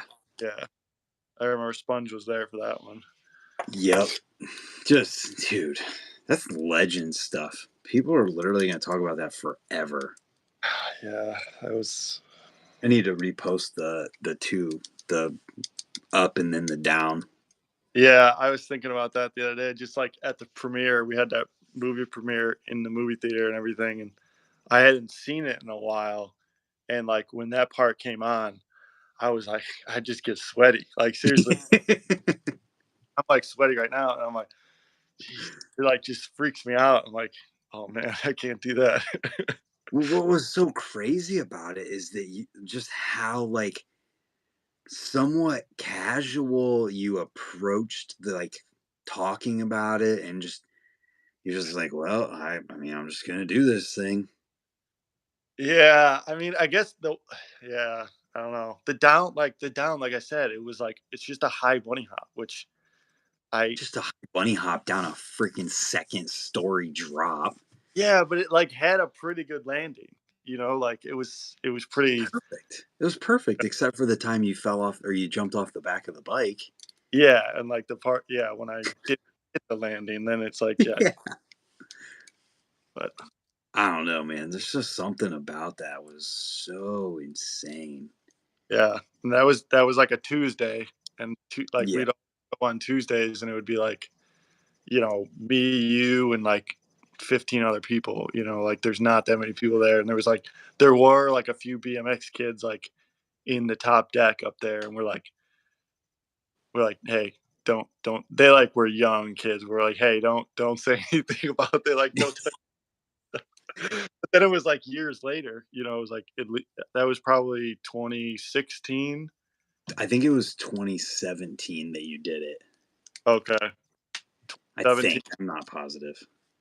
Yeah, and then the video came out in 2020. So yeah. Listen, we're not going to talk about that part of it. But Oh, COVID delays, you know. yeah, that's what it was. And It played in a movie theater. Actually, so sick. dude, check this out. I got the Right stub. here. I got mine, I think, too. Yeah. Right freaking here, dude. Yeah. I just wish we could have got it to say like no promises on there. We should have in like this is what the movie's called. I tried, but they just, I don't know. I don't think the people there knew how to do it. That was one of the coolest things. Yeah. Oh playing. my god. It was so awesome. Do you remember how weird it was though? Because I think people like didn't realize they could make noise. Like they're like in a movie theater. I feel like people felt like couldn't talk. Well, I remember I was sitting right in front of No Shirt Kid, and like he would. I mean, we were talking before, so he would like say a little bit, but yeah, it was like quiet and like. But there was like everyone like during your part when you did crazy stuff and Trevor's and all the everybody's. It was like people would say some stuff, but it was like yeah, it was. It was eerily quiet though, from what I remember. Just being like, man, I wish people would like yell like a normal video premiere, but we're in a movie theater. I don't think people. Yeah, like I guess it was like everyone like we didn't. There was like a little bit of meeting beforehand. We just kind of shuffled in, and it was like dark in there, and it was just like, all right, here we go. And it was like, well, and then remember Jack Ruth was like late, so I had to run out there, wait for him, and you're like, we gotta go. We got like it was like an hour rental, so it was like we're like we gotta go. He's like, I'm like, he's in the parking lot. We'll be out there. Like the first time I met him, and I was like, what's up? We gotta get in there. He's like, oh, I'm sorry. Yeah, it was crazy. How weird is it that literally a dude who wrote for Haggerty, the car thing, was at video premiere? I know. Like, yeah, he's like, I don't know. He's like the greatest, like the writer, and like I'm like so pumped on him. And then like I, would message him a little bit here and there on Instagram, and then he hit me up when I posted because I posted I think I posted the promo for the video. Yeah. I need to see this. And I texted you, hey, got an extra ticket? And then, yep. I was thinking I went in the fridge and I got a 6-time. There you go. That's awesome. Yeah, dude, that was like a very memorable time because I'm probably not going to make a full length like that ever again. Yeah, dude, it was, yeah. And you knew going into it. You were consciously saying like, this is it. I'm probably not going to make another video after this. Well, yeah, like I have one like other long part, and it was like all like it was like over when I was in Lafayette and Junar. He was the filmer. Wouldn't have happened without him. It's just like this wouldn't have happened without Brant. It wouldn't have happened. It was just like, all right, we made it happen. I mean, I edited that one, but this, yeah, it was fucking so awesome. And then that song still comes on at Ray's. I'm just like, yeah, yes, yeah. It was awesome, definitely. When's the last time you rode? Oh, I knew that was gonna come out. I was trying to think of it. You can't even remember? No, I rode. Well, it's December now, so it was definitely in November. But yeah, I mean, I don't have anywhere to ride, and I was trying to make it this weekend. I'm super bummed. Like, just had a kid, and the kid was up like all night, and I was like, I can't, make it. It was like, 5-hour drive, and then so super bummed about that. I was seeing all the videos. I still have to watch the long one, but the other one was awesome, and I was like, everyone was there. I was like, fuck, man. I know, like, it was super, super bummed I couldn't be there, but yeah, but I'm definitely gonna make it out this winter to Raise, and we'll let me know because I don't know if I've said this online yet. You'll have somewhere to stay. Put it that way. All right. Sweet. I'm not going to talk too much on the internet yet about things. I always do, but Yeah. Well, you know what I mean. It's going to be like you have a bed. But Oh yeah, which house are you at right now? My Munster house. Yeah. Which one's that? I think it's the one you haven't been to. Okay. Yeah. There's places to ride there. I got a Christmas tree. Bunch of baby stuff. But yeah. Don't you have places to ride around you? Like 5 minutes away? Not indoor though. Oh, because it's cold. It's cold here. Is it cold in Ohio? Today was almost 50. Yeah, it was like 40 today, but it was like rainy. It's warmer, I feel like, a little bit sometimes. It rained. Is Asylum still around? I'm not sure. I've never actually. Let's Google. You froze. Oh, are you sure I just wasn't moving? You froze because I couldn't hear you. It says they're open. They're open. It says closes soon. 10 p.m. It's after 10. You keep going in and out. He's back. He's not back. He's froze. How's that? I got off the Wi-Fi. I think you're back. Yeah, He's back. They're still open. Oh, I could see that's like somewhat. It's open still, I think. But you're like, yeah, that's an hour. It's at least, or it's like way up. It's like almost to Wisconsin, and plus like with traffic. Maybe it is. Yeah, it's way up there. I didn't realize it was so far up. It's an hour and 4 minutes from Munster. Right now, probably. Well, yeah, right this second. If you take a bus, it's 4.5 hours, or a train. I'll see what I can do. Yeah, I need to get out there, but yeah, I'm gonna try to make it to Rays, definitely. And I'm thinking we should. I know we tried to do this before. We should try to get to that Fort Wayne Park. I haven't been there with the new setup and everything. It's like halfway between. They're doing a jam January 7th. I'm gonna be in Florida. I want to go to Florida. I don't need to go to that jam. I'm gonna come hang out with you.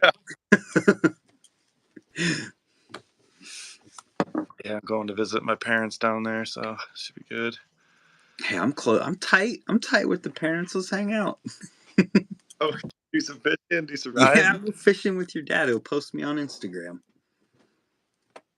Yeah, definitely. He would. He definitely would. He could get my Instagram handle right this time. Oh yeah, yeah. He's not good.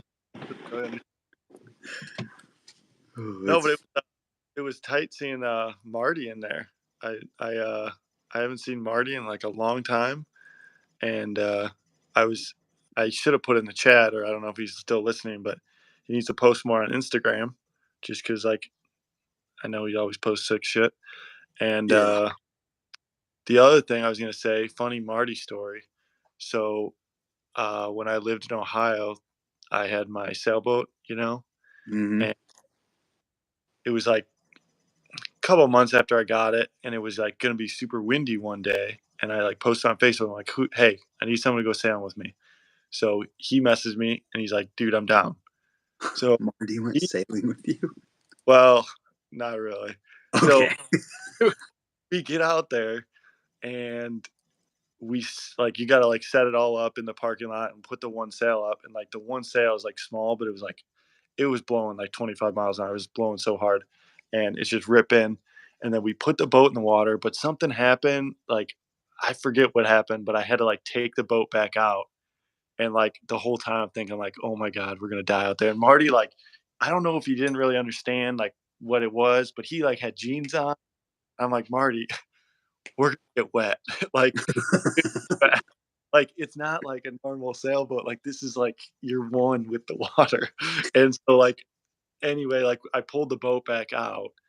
And then I was like, dude, Marty, like it was blowing so hard. Like even like too experienced, like I wasn't that good and he didn't know what he was doing. I'm like, we're going to die out here. Like, let's just call it. I still owe him a sail. I need to get him on the boat, but yeah, it was funny.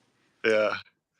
So Yeah. That is too funny. How do you? Okay, so all I can think about right now is how do you put a sailboat on a trailer if you don't have a motor? Well, the boat weighs like 300 pounds, so you just Oh, pull you it up, got winch it up, and you can just pull it up. It's super light. I Yeah. got it. Yeah. Holy cow! Yeah. So when do you think you might make it to raise? What month? Oh, months. Um, well, January I'm going to Florida. First part. Um, I really want to go. I mean, I kind of do, kind of don't. Like around Christmas, New Year's, always just like a giant shit show there. You right? I wish I could ideally. I think my work schedule is going to change like soon, and I might have to be like work on the weekends and off during the week because that'd be cool if we can do like a week. Dude, Yeah, if you came I'm out on like it would just be like you and me and like whoever else shows up. But well, if you came out on like drove out on a Sunday evening and yeah, then we went and rode on Monday, that would be sick because I have all of Monday free. yeah, yeah, we can make something work. I'll have to see like what's gonna happen, but I'm guessing it'll probably be um, January, January, February. So Okay, because there's January 7th is that Slam City thing, and then the next weekend there's something somewhere else. oh, is it February? Is the girls' weekend? February 10th, then February 25th is Swamp Fest. Oh yeah, You and should go to Swamp Fest. winter welcome jam and stuff probably. Winter Welcome is the 14th, the weekend after the 7th Oh, of January. yeah, so it's the That's weekend after I'll this. be gone for that one. So yeah, I've never been to winter welcome jam, but I'm sure it's a good time. It's so sick. Actually, damn it. I was talking with Kole about vibes of like events. Winter Welcome gives you the vibe like a old flow or Chenga contest. Oh yeah, yeah. It's crazy. You mentioned two Indiana. Now we got three Indiana people. Oh yeah, you're right. I forgot about that. I've met Kole. I rode with Kole like a long time ago because he was friends with Junar and all them. But Yeah, car people. yeah, yeah, too. Yeah, I know he's got some cool cars. So yeah, it's funny. We're representing good here today. We're And Marty's from Akron though, right? yeah, Marty's in Akron, but Yeah. I'm I'm looking to see how far uh you're like you're way far away from Indianapolis too though. Yeah, it's like 2.5 hours. That's only 2.5 hours? Yeah. Oh, I guess okay. Yeah, that makes sense. 55. Yeah, I want to ride that warehouse place. I always see Anthony's always posting clips from there and stuff. It looks really cool. That like Spartan warehouse thing that they got down there. I gotta see. I don't even remember what it is. It's just like a hodgepodge of ramps, but it'd be cool. It'd be like it's like Canal Fulton-ish, where it's Hmm. kind of do what you want. I think that's what it's like. You can kind of like move stuff around, set stuff up, and all that. Gotcha. I think I remember Yeah. now that I'm thinking about it. Dude, Orville's getting a skate park. Oh, really? Yeah, and it's sick. It's so sick. Is it gonna be like Millersburg stuff like that? No, not concrete. It's those tan ramps, American Ramp Company. Oh, okay. But the layout is like a whole perimeter that you can hit of like hips, then a spine, then there's a channel quarter to quarter that's 5 foot that you could hit, then a Oh, pyramid, then you could hit back in. It's dude, it's so freaking sweet. And it's a 4 foot double coping spine, oh, really? 4 foot mini ramp. There's an A frame with a rail on it, Yeah, pyramid that has a little bit of a rail. Then there's like how Ray's has that little 90 hip thing. yeah, There's one like that, but then it has a hubba on the side of it. yeah. So it's like It's all lined and ready to go. yeah, I don't know when they're doing it or if it's like got 100% final approval, but we all like everybody agreed on the design because like they did. I don't know if you would have seen the video, but we had like a fundraising event type deal during the summer. Yeah, you like jumped over that high like The barricade. sign. Yeah, yeah. Yeah. I didn't real. I think I did kind of know that was. I forgot about that though. It was like for that. Yeah, so that happened, and during that event, there was two different designs, and basically, there's a table, and people had Sharpies, and they could write all over the designs and draw whatever they wanted, and then Yeah, from there, they took that feedback and made a design, and then we were like a couple of us were sent that design, and I made some notes on it, talked to the people at the ramp company, and I think a lot of people had similar feedback, and what the result is sick, yeah. That's awesome. That's gonna be so sweet because dude. that's like Yeah. close and yeah, Well, when you come out this next summer or whatever, because you have to come ride trails. yeah, Uh, yeah, it's gonna be cool having that Worcester and the trails in Millersburg all right. yeah, yeah. That's awesome. That'll be really really sweet. Brand new park is nice. I'm stoked. Yeah, dude. Uh, anything else going on? No, I don't think so. I mean, yeah, I just need to ride more. Need to come out to raise, and Pretty much, yeah. yeah, but just cold and hard out there. And you still have crappy work schedule, whatever. How are you still having that? No, it's not bad now. I like I could work pretty much as I want, or like 40 hours. You know, it's good. So Whatever. What bike is this guy riding? Yeah, that's what I meant to ask you. That's why I knew I didn't want to end it yet. Are you still on my team? Are you still my sponsored rider? partially, yeah, or a lot, yeah. Let's Forks and cranks. Forks are Odyssey, The ones that I classic, probably yeah, dirts or maybe even races, and then the cranks. I feel like I probably got from you too. the ones you powder coated black? Yeah, so that was a funny story. I was just thinking about. I was when I watched a video the other day. I was watching No Promises, and I got to my part, and then I the like my last clip in like the main part of the video is that 180 over the last set, or like yeah, the last set in the Yeah. main. And I just remember during that clip, I'm like mid 180, and I look down, and I'm like, I didn't really look down, but like in the corner of my eye, it just caught my attention. I'm like, oh my god, my cranks are white, and they had been white for like months because I broke them at a jam, Yeah. and that was what I thought. And then I went and I think I pulled it that time. I don't know, but I was like, oh my god, it like caught my eye, you know, mid trick, and yeah. So those cranks, yeah, it was the Worcester Jam. It was probably like 2017. Oh my god, I Maybe forgot eight. about that. Yeah, it had to be like 18. Yeah, you could probably pull up a clip, but I so can, I or think. it was it was the long jump competition, and they had two Oh, I kickers. got it. One was like a 1 foot tall, and one was like a 2.5, 3 foot tall. This thing was huge, and everyone's like pedaling their ass off, hitting the 1 foot tall one, and I'm like, I hit it once, and I just didn't like it. I'm like, dude, I'm gonna die on this thing, and then I was like, hey, could I hit the other one? And you guys were like, yeah, whatever. So I started hitting the big one, and I was like, I was pretty much like winning, and then this like young, super young kid Oh, came out and beat me like last minute. And I can't remember if he was hitting the big one with me then. Do you yeah, remember? he was. He was? Okay, yeah. So there's That was Zach. yeah, Zach's who beat me, right? Yeah. This Yeah, is the small kicker that you were talking about. yeah. It was like it had like a weird I didn't like it for some reason.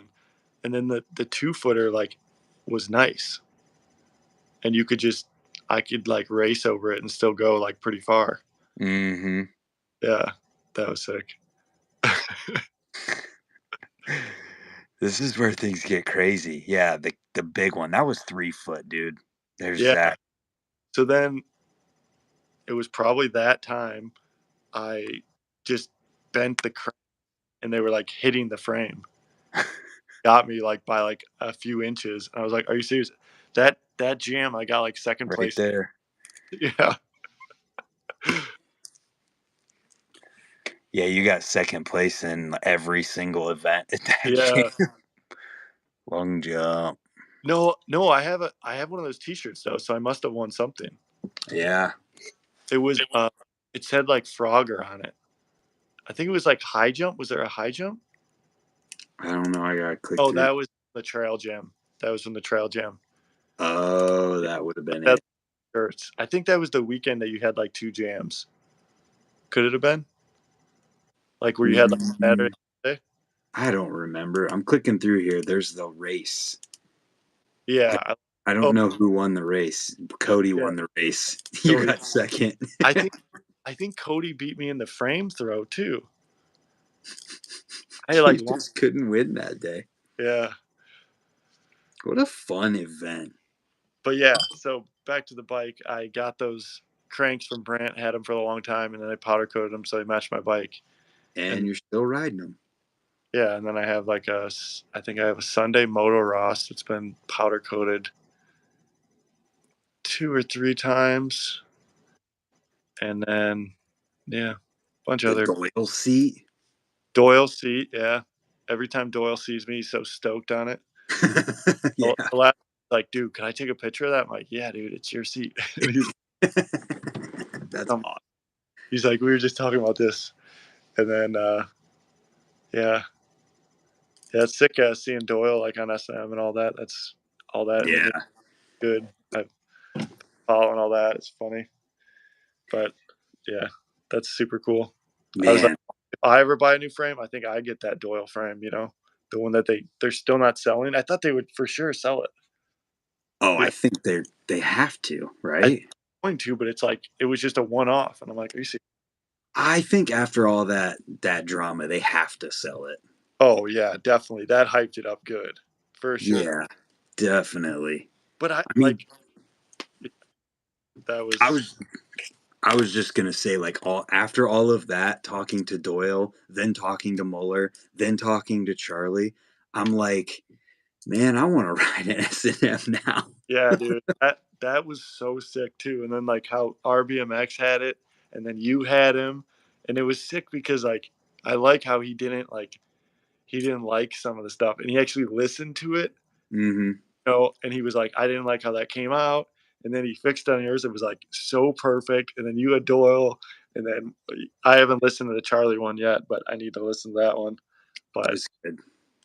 But I like one thing I haven't. So I have a Moto Ross, which I don't know if you're new to BMX.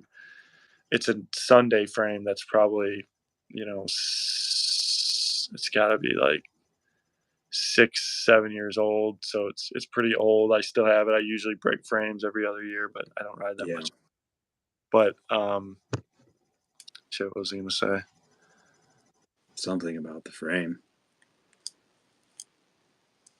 Oh yeah. So frames, like they used to be like the most expensive frames were like 400 or like maybe 450, and Mm-hmm.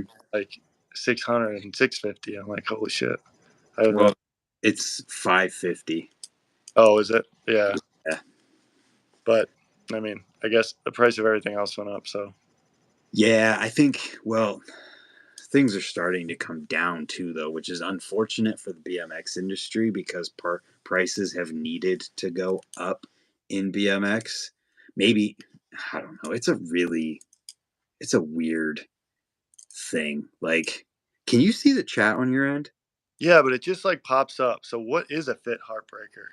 If you tap the screen and swipe up, you can probably see it. Oh, now we're gone. Oh, Let's see. I'm trying to like at the bottom, tap the screen where the chat shows up, and then just like when it shows up, you should be able to. Oh, maybe when it pops up. But I saw Jeff's message there. The Heartbreaker is a signature frame for one of Fitz's riders. Oh, It's yeah. I've been just riding out the one I got for a while. I can't believe I didn't. Yeah, the Fit Heartbreaker frame, $550. It is Chris Hardy's signature frame, and it is 13.8 to 14.5 rear end, 74.5 seat tube. I think that's head tube angle. Stand up. Yeah, it's just like a go fast frame. Yeah, I've been. I don't know. I haven't Oh, been. it's because you're tall. It starts at 21 and goes up from there in top tube length. Yeah. So I had a 21.25 Sunday before it, and I tried to get them to replace that with a 21.25 again, but I couldn't get it. So I'm back on a 21 now, and I don't know. The 21.25 was nice, but like I feel like the 21 is probably better for like all around, like Yeah. like for bunny hops and stuff. Like trails, if it's all trails, like you probably want the longer. But I was fine on the 21. I'm gonna be tall on all of them, so I don't know. Yeah, I mean, you're significantly taller than I am, but when I had a 21 1/4, I pretty much couldn't 5-tap anymore. Oh yeah, Yeah. yeah, yeah. It's weird. Like 21 is like for tall people, but like I'm a lot taller than you, and you ride a 21. And then my buddy, Mhm. he rode all trails pretty much, but he always rode a 21. So it's like it doesn't. I don't know. I But don't like know either. the bigger ones, like I remember they had like 21.5s and stuff. It was. I think at that point it does start to make a big difference. Yeah, they have a 21.5 in that Heartbreaker frame. I'm like, I'm to the point though, like, I would like to try a 20.75, but if I'm not gonna have to like buy a frame and I'm trying 20.75, I'm gonna feel very bad if I'm like, dude, I don't like this. Yeah. I don't want this. Like, I wouldn't feel right with that, and I ride just fine on the Well, 21s. yeah. That's what I'm saying. Like if it's you ride fine. It's not like you're gonna get the 27.5 and be like, oh my gosh, I'm so much better now. It's not gonna happen. Like That's a good point too. you're Sponge just went to a 20.75, and I think it helped him. oh really? Well, But he's super short though. he's Yeah. super, to you he's super short. To Well, me he's he's just shorter a than you. little shorter. Yeah. He's shorter than you. Yeah. Just a little bit shorter than me. So he's like just a little shorter. To you he's like a midget. How's Dude, Sponge? what? How's Sponge doing? When's he getting on here? Dude, what needs to happen is YouTube needs to make it so we can have like 4 people in here, and we need Yeah, to get you, that's what Sponge, and like Cody in here. well, I was just thinking like with Marty in there. I was like, dude, I want to hop in with Marty. You know, Yeah. like I tried it though. It lets the person who's like in it basically puts them in staging. It doesn't let yeah, I think it will, because it would it's just be probably cool. gonna get more and more popular. I feel like hmm I mean, it's because Instagram does it. I don't know. Instagram lets you have more than 2 people. Oh So yeah, I think YouTube definitely will end up. yeah, It's just this is a totally new feature that I don't even think everybody has yet. It just like told me one day, "Hey, you have the," or no, it didn't even tell me. I just went to go click the go live or post a story on YouTube on my app, and it said go live together, and I'm like, "What the heck's this?" yeah, How sick would it be if we could get Sponge in here with us? yeah, yeah, So cool. Uh, he's out in Montana still. Do you even know about that? yeah, yeah. Okay. I wasn't sure. Oh Oh, yeah, because I remember I talked to you about it. yeah. Yeah, he's still in Montana, but he should be back. He's supposed to be back and done in February. Oh, damn. Yeah. Coming up quick. Catch Yeah. rate. Dude, I'm so freaking stoked. I'm Yeah. so ready for that. Yeah. I literally cannot wait to be able to ride. Yeah. Sponge. Yeah. Best rider on the planet. That somebody else besides me can say it. Because I feel like people are probably like, yeah, Brand's just full of it. Who was saying that? Nobody. I'm just saying, like, I feel like people are probably have heard me say that so much that they're probably just like, yeah, okay. People are probably at this point. People are probably like, yeah, he probably like really sucks at branches, make a joke or so. Like, no, like he's like seriously incredible. Like, I got did the receipts. They're on my channel. Like yeah, the did you see videos of him. that foot jam tail whip he did on the slight slant wall at Rays? Like, Mm-hmm. no one else could do that. You know, it's like it's like next level. Hand plant Crazy. bar spin. Yeah, Like no, at the same time over a spine. I mean, people yeah, have done that, but most people haven't done it the way that he did. X up nose manual. I still haven't seen anybody else do that. yeah. He's just insane. The best ever. So you got this MooreBMX thing. That was really cool too, about the whole Moeller thing where he Did brought you the hear that part? yeah. That blew my mind because I bought the domain Oh thinking like, oh yeah, I'm gonna do something with this. I'll make some kind of website or something. I'll figure it out. I don't yeah, know what it'll be yet, but I'll figure it out. And I was just sitting on it. And then he said that. I'm like, well, and now, dude, I'm freaking stoked. Like getting him on there, then yeah, Charlie, then Zach, then yeah, dude. That Rick was freaking Thorne. yeah. Oh yeah. I was like, dude, what the fuck? Like that guy was in a video game. Yeah,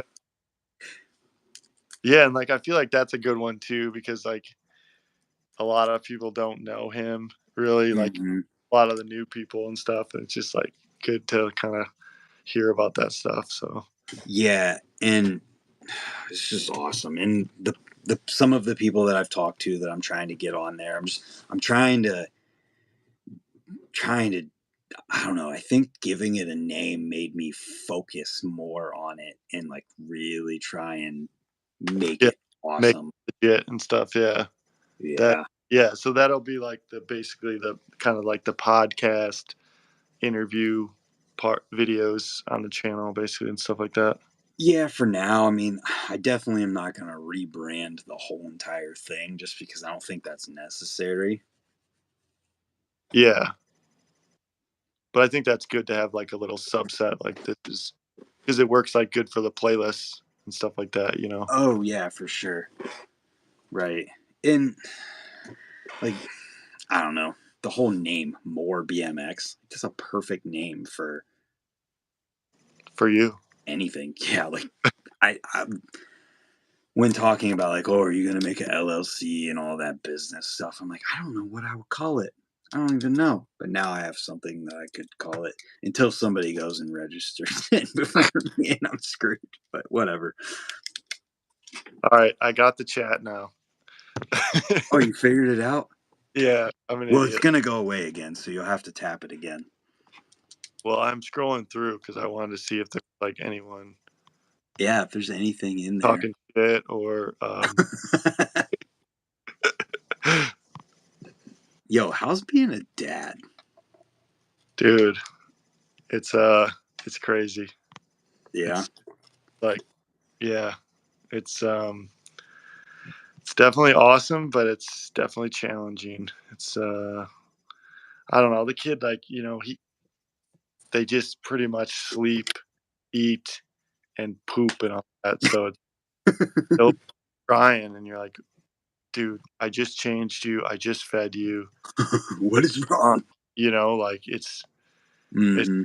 kind of hard sometimes, but it's been good. Like my wife's been amazing with it, and she's home with the kid all the time now, so it's like it's working out good, and he's getting big, and we're getting the hang of it. It's just kind of a learning curve, you know. But it's been awesome. It's really cool. Yeah. That's good. Yeah. I didn't even know till you posted that you had a kid. I was like, what? Well, I posted the one like I think I posted some pictures, or like I said, baby Hereky due. It was like 3 weeks before he was due or something. Maybe that. I don't remember. Yeah. I remember being like, what? Yeah. I didn't have any idea. Yeah. Yeah. I didn't really. Didn't advertise. Yeah. That's funny. So you got some more people lined up for the MooreBMX stuff?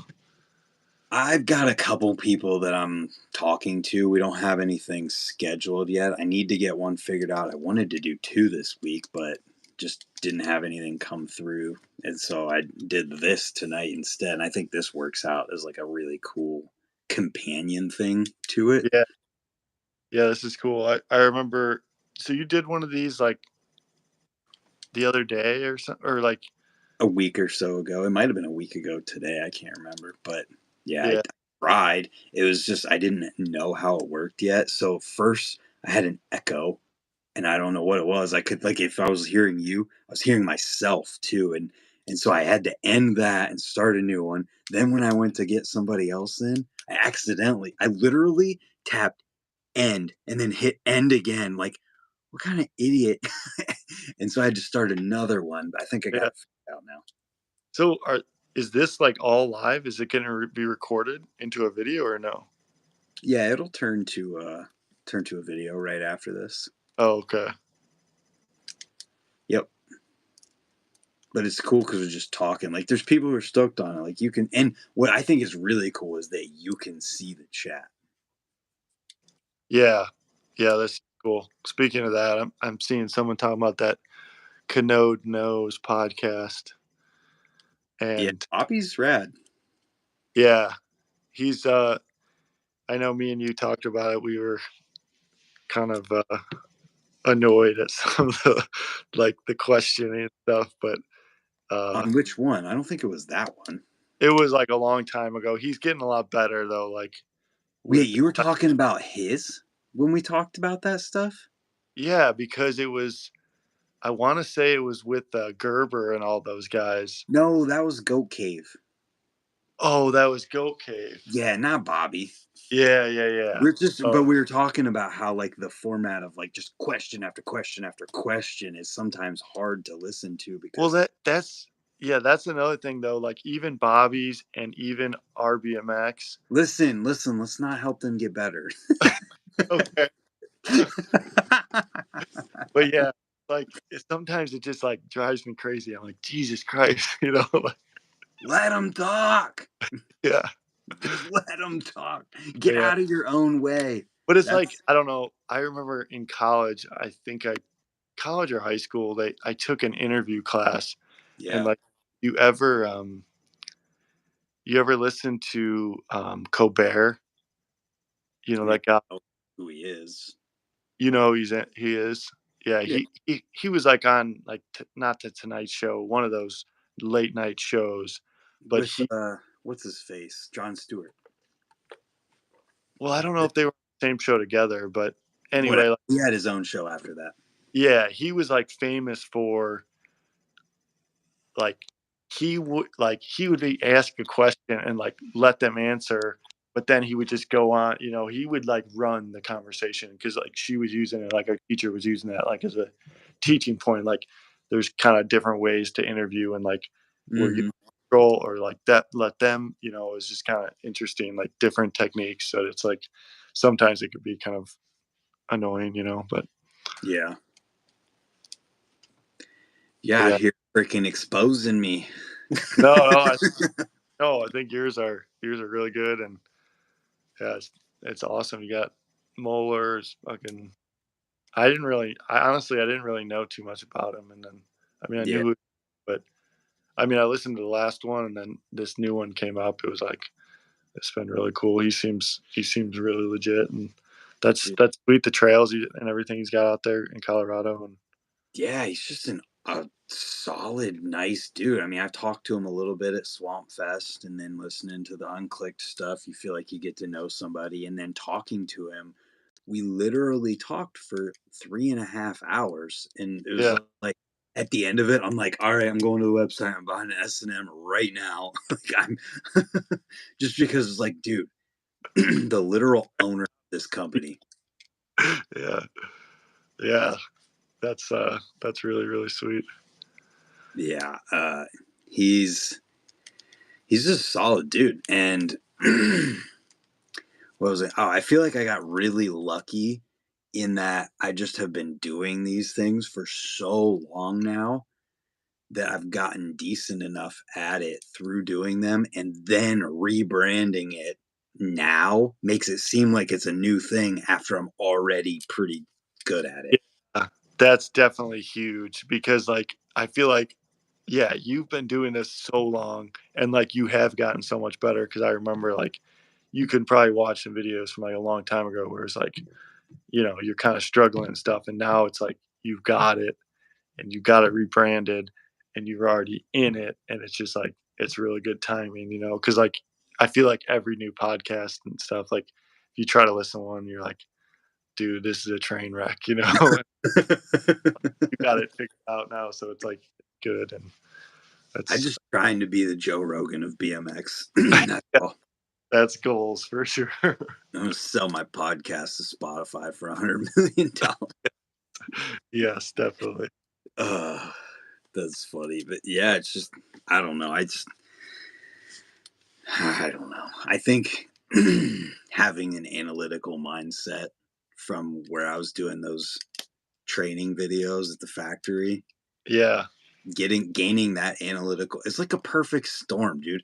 Doing those videos taught me how to have an analytical mindset even further than what I already did, so I can easily make my own training videos for how to work on bikes. And then yeah, that translated into like, oh, now we're gonna do gaming live streams and I'm gonna get used to talking during that. Then, oh, holy crap, I already have a green screen and I have a PC that'll let me do all of this stuff to bring people in and talk to people. Like, why not? Let's just bring people in and we'll chat and talk about BMX. And yeah. I don't know, it just worked out perfectly for everything.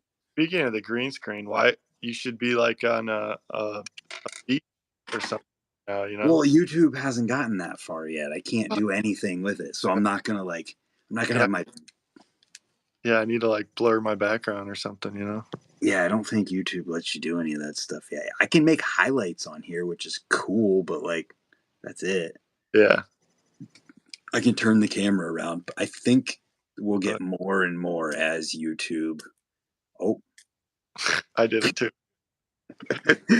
yeah, I'll turn. Here, wait. You ready for this? It's just the same thing. That's funny. Feeble Talk green screen OG's Nasty's trailer mansion. Yeah, Feeble Talk did green screen, but they were recording video, so they had to edit that stuff later. Or no, maybe they were recording it using OBS and had the background during it, whatever. But they were still recording it. I'm doing these live so that I don't have to edit. That's literally the only reason I do them live. Well, yeah, yeah, I mean, not the only reason, because yeah, people can ask questions yeah, and it's fun to have the involvement, but like it started from me being like, yeah, I'm done editing. yeah.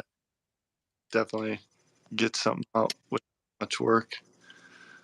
So, That's the idea. Somebody, I forget who I was talking to, but I was talking to somebody and they were talking about the fact that I do them live, and they're like, you I don't know how you do this stuff, like watching, like you don't mess up.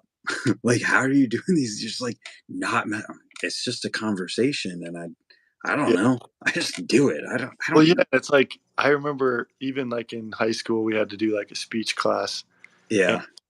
it was like it sucked. It was so hard. You had to do Hmm. it was horrible. You're up there in front of the whole class, and I'm like, fuck, this sucks. But Yep. then as soon as I had to do the how to, and I did it on how to change a flat tire, it was no longer very difficult because I knew how to do it.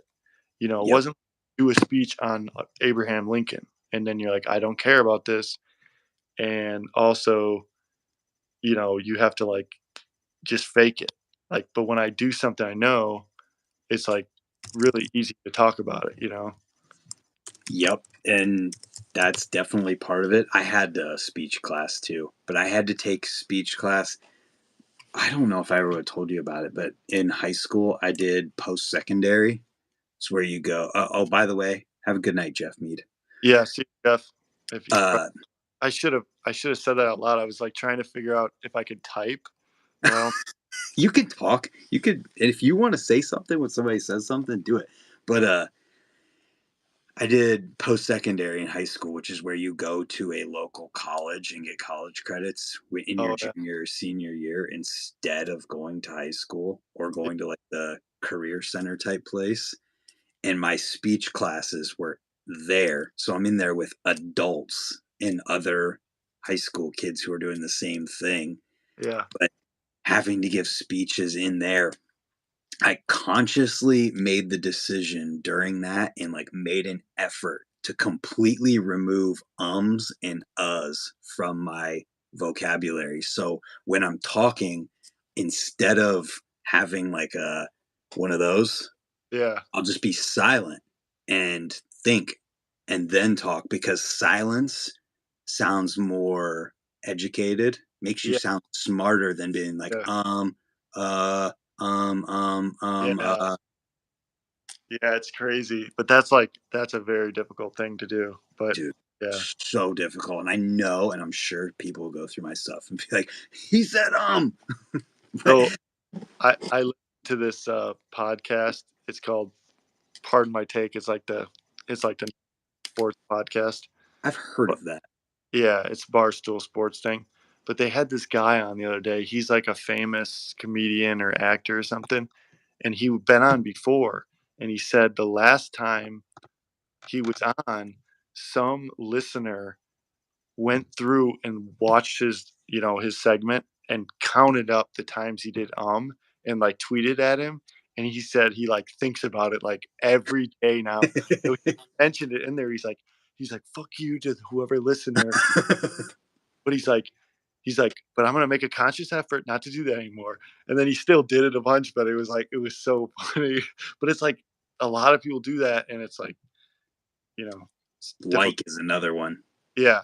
It's so funny when you see people give Trey Jones shit on podcasts for how many times he says like. Then you see Dakota Roche, and you're like, dude, Dakota Roche says like more than Trey Jones does. That Yeah. might be a hot take, but listen to the podcast 1,000%. I'm trying to think what Fudger Fudger always says, like, or I think something like that. And I just like he'll like go off, and I'm like, dude. But it's just another thing. It's really hard to not It's just those verbal uh yeah, just to fill in the space when you're it's a thinking. verbal fidget spinner. Yeah. It's just what it is. And the more you do this stuff, the more you kind of figure out how to turn that off and just talk. Yeah. Not That's easy. It's funny. I don't know how we even got to this place. We're yeah. literally here talking about ums and uhs and likes and Brian's got me out here throwing shade at podcasts. I was just trying to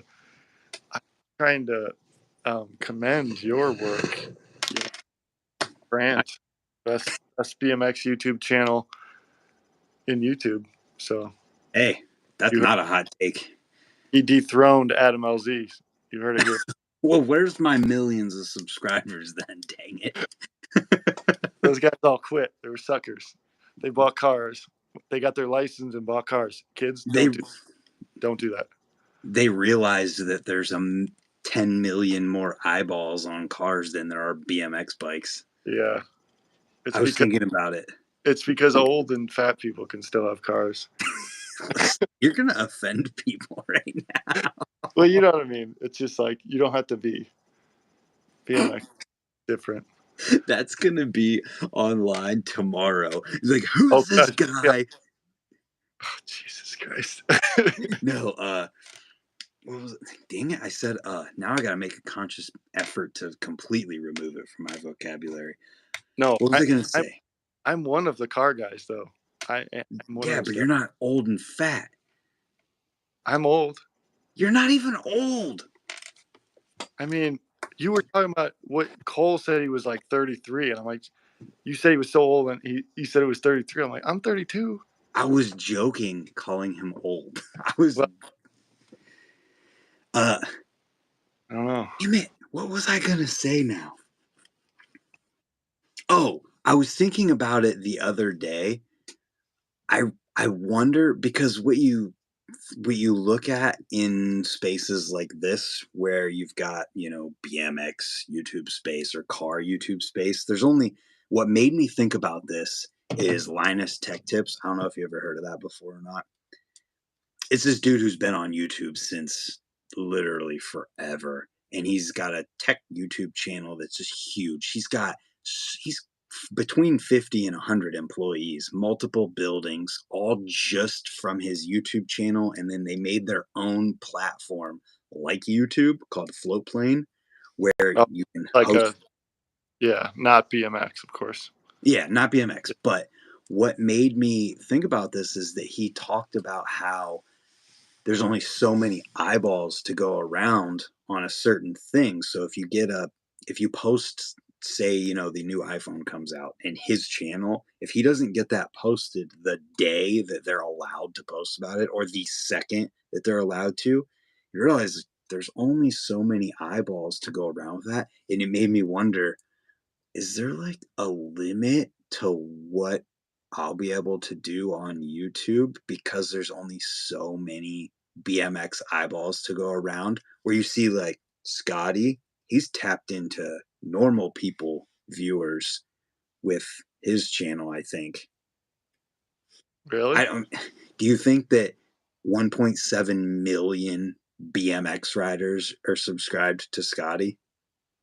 Well, subscribers don't really matter as much as like views, though, right? No, they don't. But at the same time, his videos at first, the flat tire death gap stuff and the obstacle courses, those were going viral. So he's Yeah. bringing in a outside audience from BMX. So it made me wonder, because I'm doing stuff that is solely focused for the BMX community, is there a glass ceiling per se for what I'm Yeah. doing? Yeah, it is. Well, like, yeah, I would love to know like how many.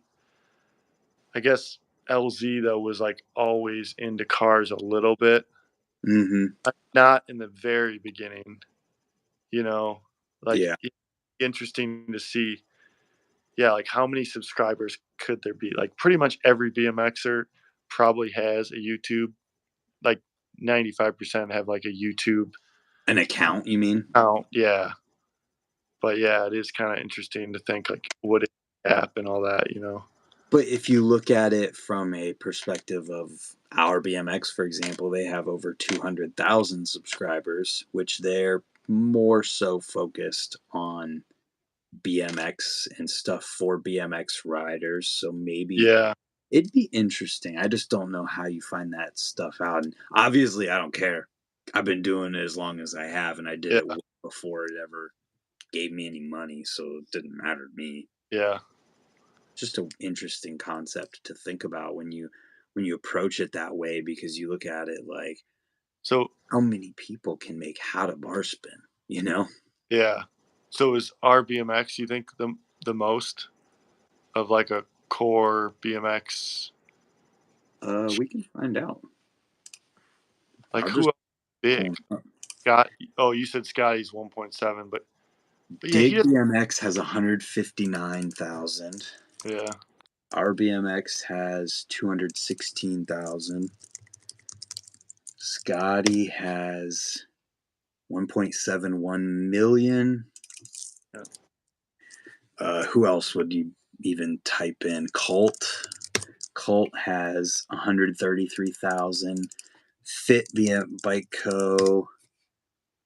123,000. And I think, okay, so maybe this is an inference, but I would think that there's a lot of these that have a very similar range of subscribers. Yeah. Colt, Fit are between that 100 and 150,000 mark. S&M, S&M's doesn't fully uh, count right now. I did the thing because they got 100,000 subscribers from one short on YouTube. So I'm guaranteeing that those aren't all BMX riders. Oh, what was it? the Hucker doing the bar ride around the whole park at Fulton Oh, Park in California. yeah. Yeah, it's like interesting, but it's like I can't imagine like I see cool shit of like surfers and like skaters Yeah. and shit, but like I wouldn't subscribe, you know? Like isn't it weird? Like I mean, I guess that is like really cool though, and you're like, that's sick. Like I'd like to see some more of that. Yeah, I and don't I'm sure that's what that is. And yeah. so they have S&M's YouTube channel is at 150,000. So I think maybe an inference can be made that around that 100 to 200,000 mark is because what I was getting at with that is those people are there's probably a lot of overlap in the people who are subscribed to those different channels that are the same people, you know? Yeah. I wonder if that's around what it is. But yeah, it makes me wonder when you think about it. And is it something that has a ceiling to it? I hope not, but it might. Yeah. And I think yeah, it's always hopefully it's growing. Like I think you talked about like biking's getting more and more, so hopefully Hmm. it's growing and you know, it could be I think it'll get more and more popular. Yeah, I talked. I wish I would have thought to really get into it with Rick Thorne about what he thinks will be the next catalyst to make BMX get big again. Because he's been around since he started riding in '81. I mean, he literally rode bikes when the movie Rad came out. Yeah. I don't know. What if subs wanted to identify with a cause like Scotty's channel? I'm not sure what you mean, but I'm not saying there's anything wrong with normal people.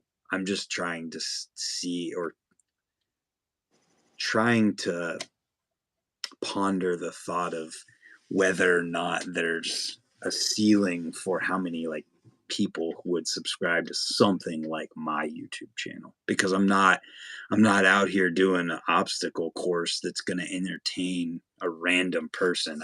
There's only so many normal people who don't ride that can be entertained with a Raise session or a Worcester skate park session. Yeah. I wonder how many subscribers you have though from the, the deer call video. Oh, Or I can tell you. I can really? literally tell you. Yeah. Wait, you how do you tell that? I can see it in my analytics. So it'll tell you like if someone watched a video and then subscribed right after it? No, but it'll tell you how many subscribers you've got from a video. Oh, really? Yep. Yep. So that video, for some people who have no idea that about this, I have a video on my channel that has,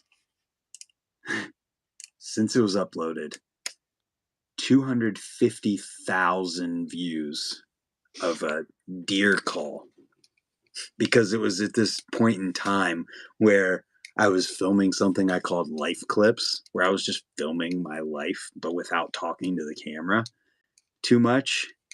And I was hunting and I used this deer call and it worked. And I posted a video called Extinguisher Deer Call Works. Here's proof. And it has that many views and it's gotten me 230 subscribers. That's awesome. You want to know what's really awesome? That one video has made me $1,300. Oh my gosh. Isn't that crazy? That Yeah. one video with 250,000 views on it of a deer call. I wonder like and it's such bullshit too, because if you think about it, like I wonder how much money like the company made. Because you know, like people are like, these fucking things don't work. And then they type it into YouTube and they see the video and it works perfectly. Like I'm fucking ordering that thing, you know? Like I wish like if they would have known, the company would have known and they could have paid you like on top of that, you know, it would have been like perfect. Crazy. Yeah. Well, and that's what is cool about the internet is that there's something called affiliate marketing with Amazon, for example. I post a link to that call in the description, and if people buy it from that link, I get a cut of that. Did you do that on that? Yeah. Oh yeah. Yeah. That's awesome. And YouTube introduced a feature where you can tag products on a page, and for every click that someone makes on that product on the page, you get a dime. Oh yeah. Yeah. That's I don't know if you're allowed to talk about that, so oops, but well, it's just pretty funny. Public information. Yeah. Well, oh my gosh. And so if anybody's this deep in this, they really care about our conversation. So we're talking about random stuff, but that video you're talking about, it has a window of time where it does really well. It starts the beginning of October and it ends in December. It's gotten 65,000 views since October, or since my Wait, time window. Huh? Are you talking this year? Yeah. Oh my god. So like every hunting season people start searching that shit and then it just blows up again. That's awesome. And it's made $250. It's so crazy. I like being transparent about this stuff. So for anybody who's also watching this, like, oh my God, Brant makes so much money from his videos. Brant is loaded. You heard it here No, first. you want to know how much I made from the last? Let me find. So the last video that I posted that was a session, I made $2. $2.20 to be exact. That is what's normal. So the videos that I post on a regular basis of just riding and having fun, I don't make money off of those. I do them because I enjoy it. The videos that I actually make money off of are ones that last way longer than that. Yeah. That's funny though.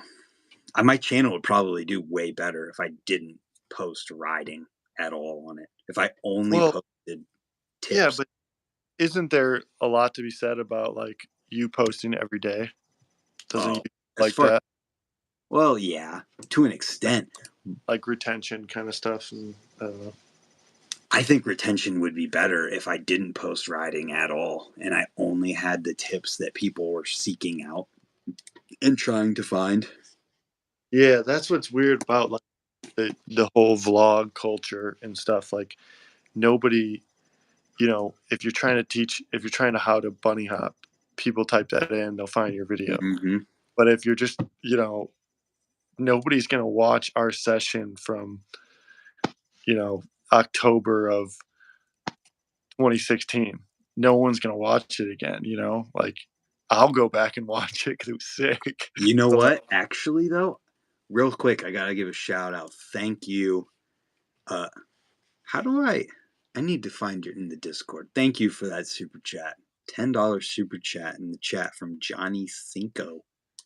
Oh yeah, much appreciated. That's awesome.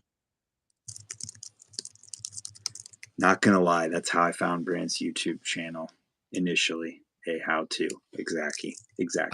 I was like watching that video of me, you, and Danny at Wadsworth Park. Gate Park Game of BMX. I literally just have that pulled up on my screen. Yeah, that's an In awesome the last 28 days, it has 0 views. In the last year, it has 4 views in the last year. I probably watched it one time. It was okay. Wait, I can tell you when you watched it. You watched it either March 13th, April 10th, September 24th, or October 30th. I'm gonna say March or April. Yo, Whip, thank you.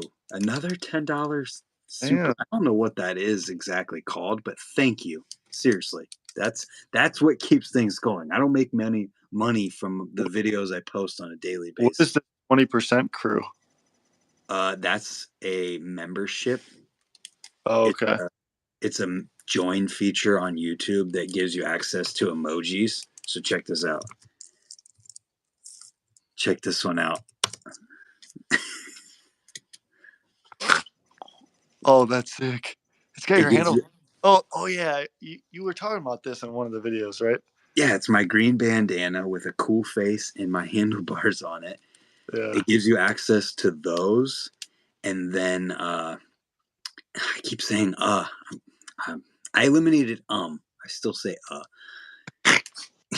it it gives you access to the emojis, and then I have a Discord channel that's only for the members on the channel. So once somebody signs up to be a member, I send them the link to that, and then they jump in there. And it's been cool lately because there's like 10 people in there, 12 people in there at this point, and we just talk about stuff. And I made a bike check channel in there for people. Yeah, there's a send it emoji. There's a just my face with the bandana, or just a emoji with my hair and bandana. I just thought it was funny to have an emoji of my hair and my handlebars in the same emoji. Yeah, that's awesome. Yeah, How did that even, like, who made that? I did. Oh, so you can like make your own, basically. Yeah, you upload it. So the way that the whole membership program works, and I can clip this later for a thing. So I'm gonna clip it, and you're gonna be my guinea pig because this will be what Hey, comes up. yeah, hey, Join. no ums. Okay, no ums. All right, all right. So how the memberships works is there's a join button, and when you click the join button, it gives you different tiers. And so what I set up is that each tier gets different levels of perks. So for example, every single tier gets you into the Discord server, the member only Discord server, and access to the emojis, which you can see. I'm sure they pop up, but that is how that works. I set those things up and people decide which tier they want to do. And then it's a subscription and it helps me out directly. So it is a direct support from the people who watch the channel. That's awesome. That sounds sweet. It's amazing. And there's 12 or 13 different people who are involved with it. There's a bunch of them in the chat right now. Vic, Johnny, you can call me Whips in here. Huck Karinsky's one of them. JDA is another. 20 Grip has been here forever. CX 4130. There's a couple other people who are on Patreon because YouTube takes a bigger cut than Patreon does. So they're not members on here, but yeah, it's pretty awesome. Yeah. And I appreciate when people support, obviously, because it helps me do this. Yeah, that's awesome. Yeah, it's fun. Definitely. And the emojis are cool. I need to think of another one because I think I have one more open slot. I just couldn't think of anything funny or goofy. Yeah. Oh, can't think of anything. Actually, I can go through here and I'll just give shout outs to all of the members right now. There's Space Hopper, Mark, Kyle McDonald, Soul Doubts, another one, Chris Lance, Rick Polier, and then everybody else that I named. Yeah, it's pretty neat, right? I think so. Whew. Well, it's after 11 o'clock and this is almost 3 hours long. We've been chatting for over an hour, dude. Yeah, 74 minutes. It's cool though. I think this is a really cool way for us to catch up and have something cool at the same time. And as soon as YouTube lets more than one person in here, we're getting Sponge in with us. And then when there's four, I'll get my computer and do it on there. So it'll be like,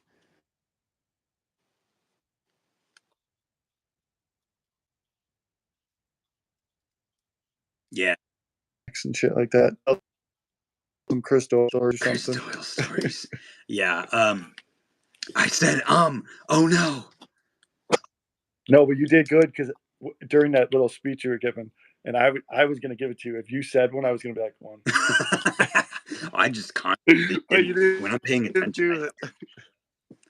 I think I can confidently say I've completely eliminated it during a formal recording of a video. If I'm doing a dedicated thing that I'm talking about, You gotta be. I don't say it at all.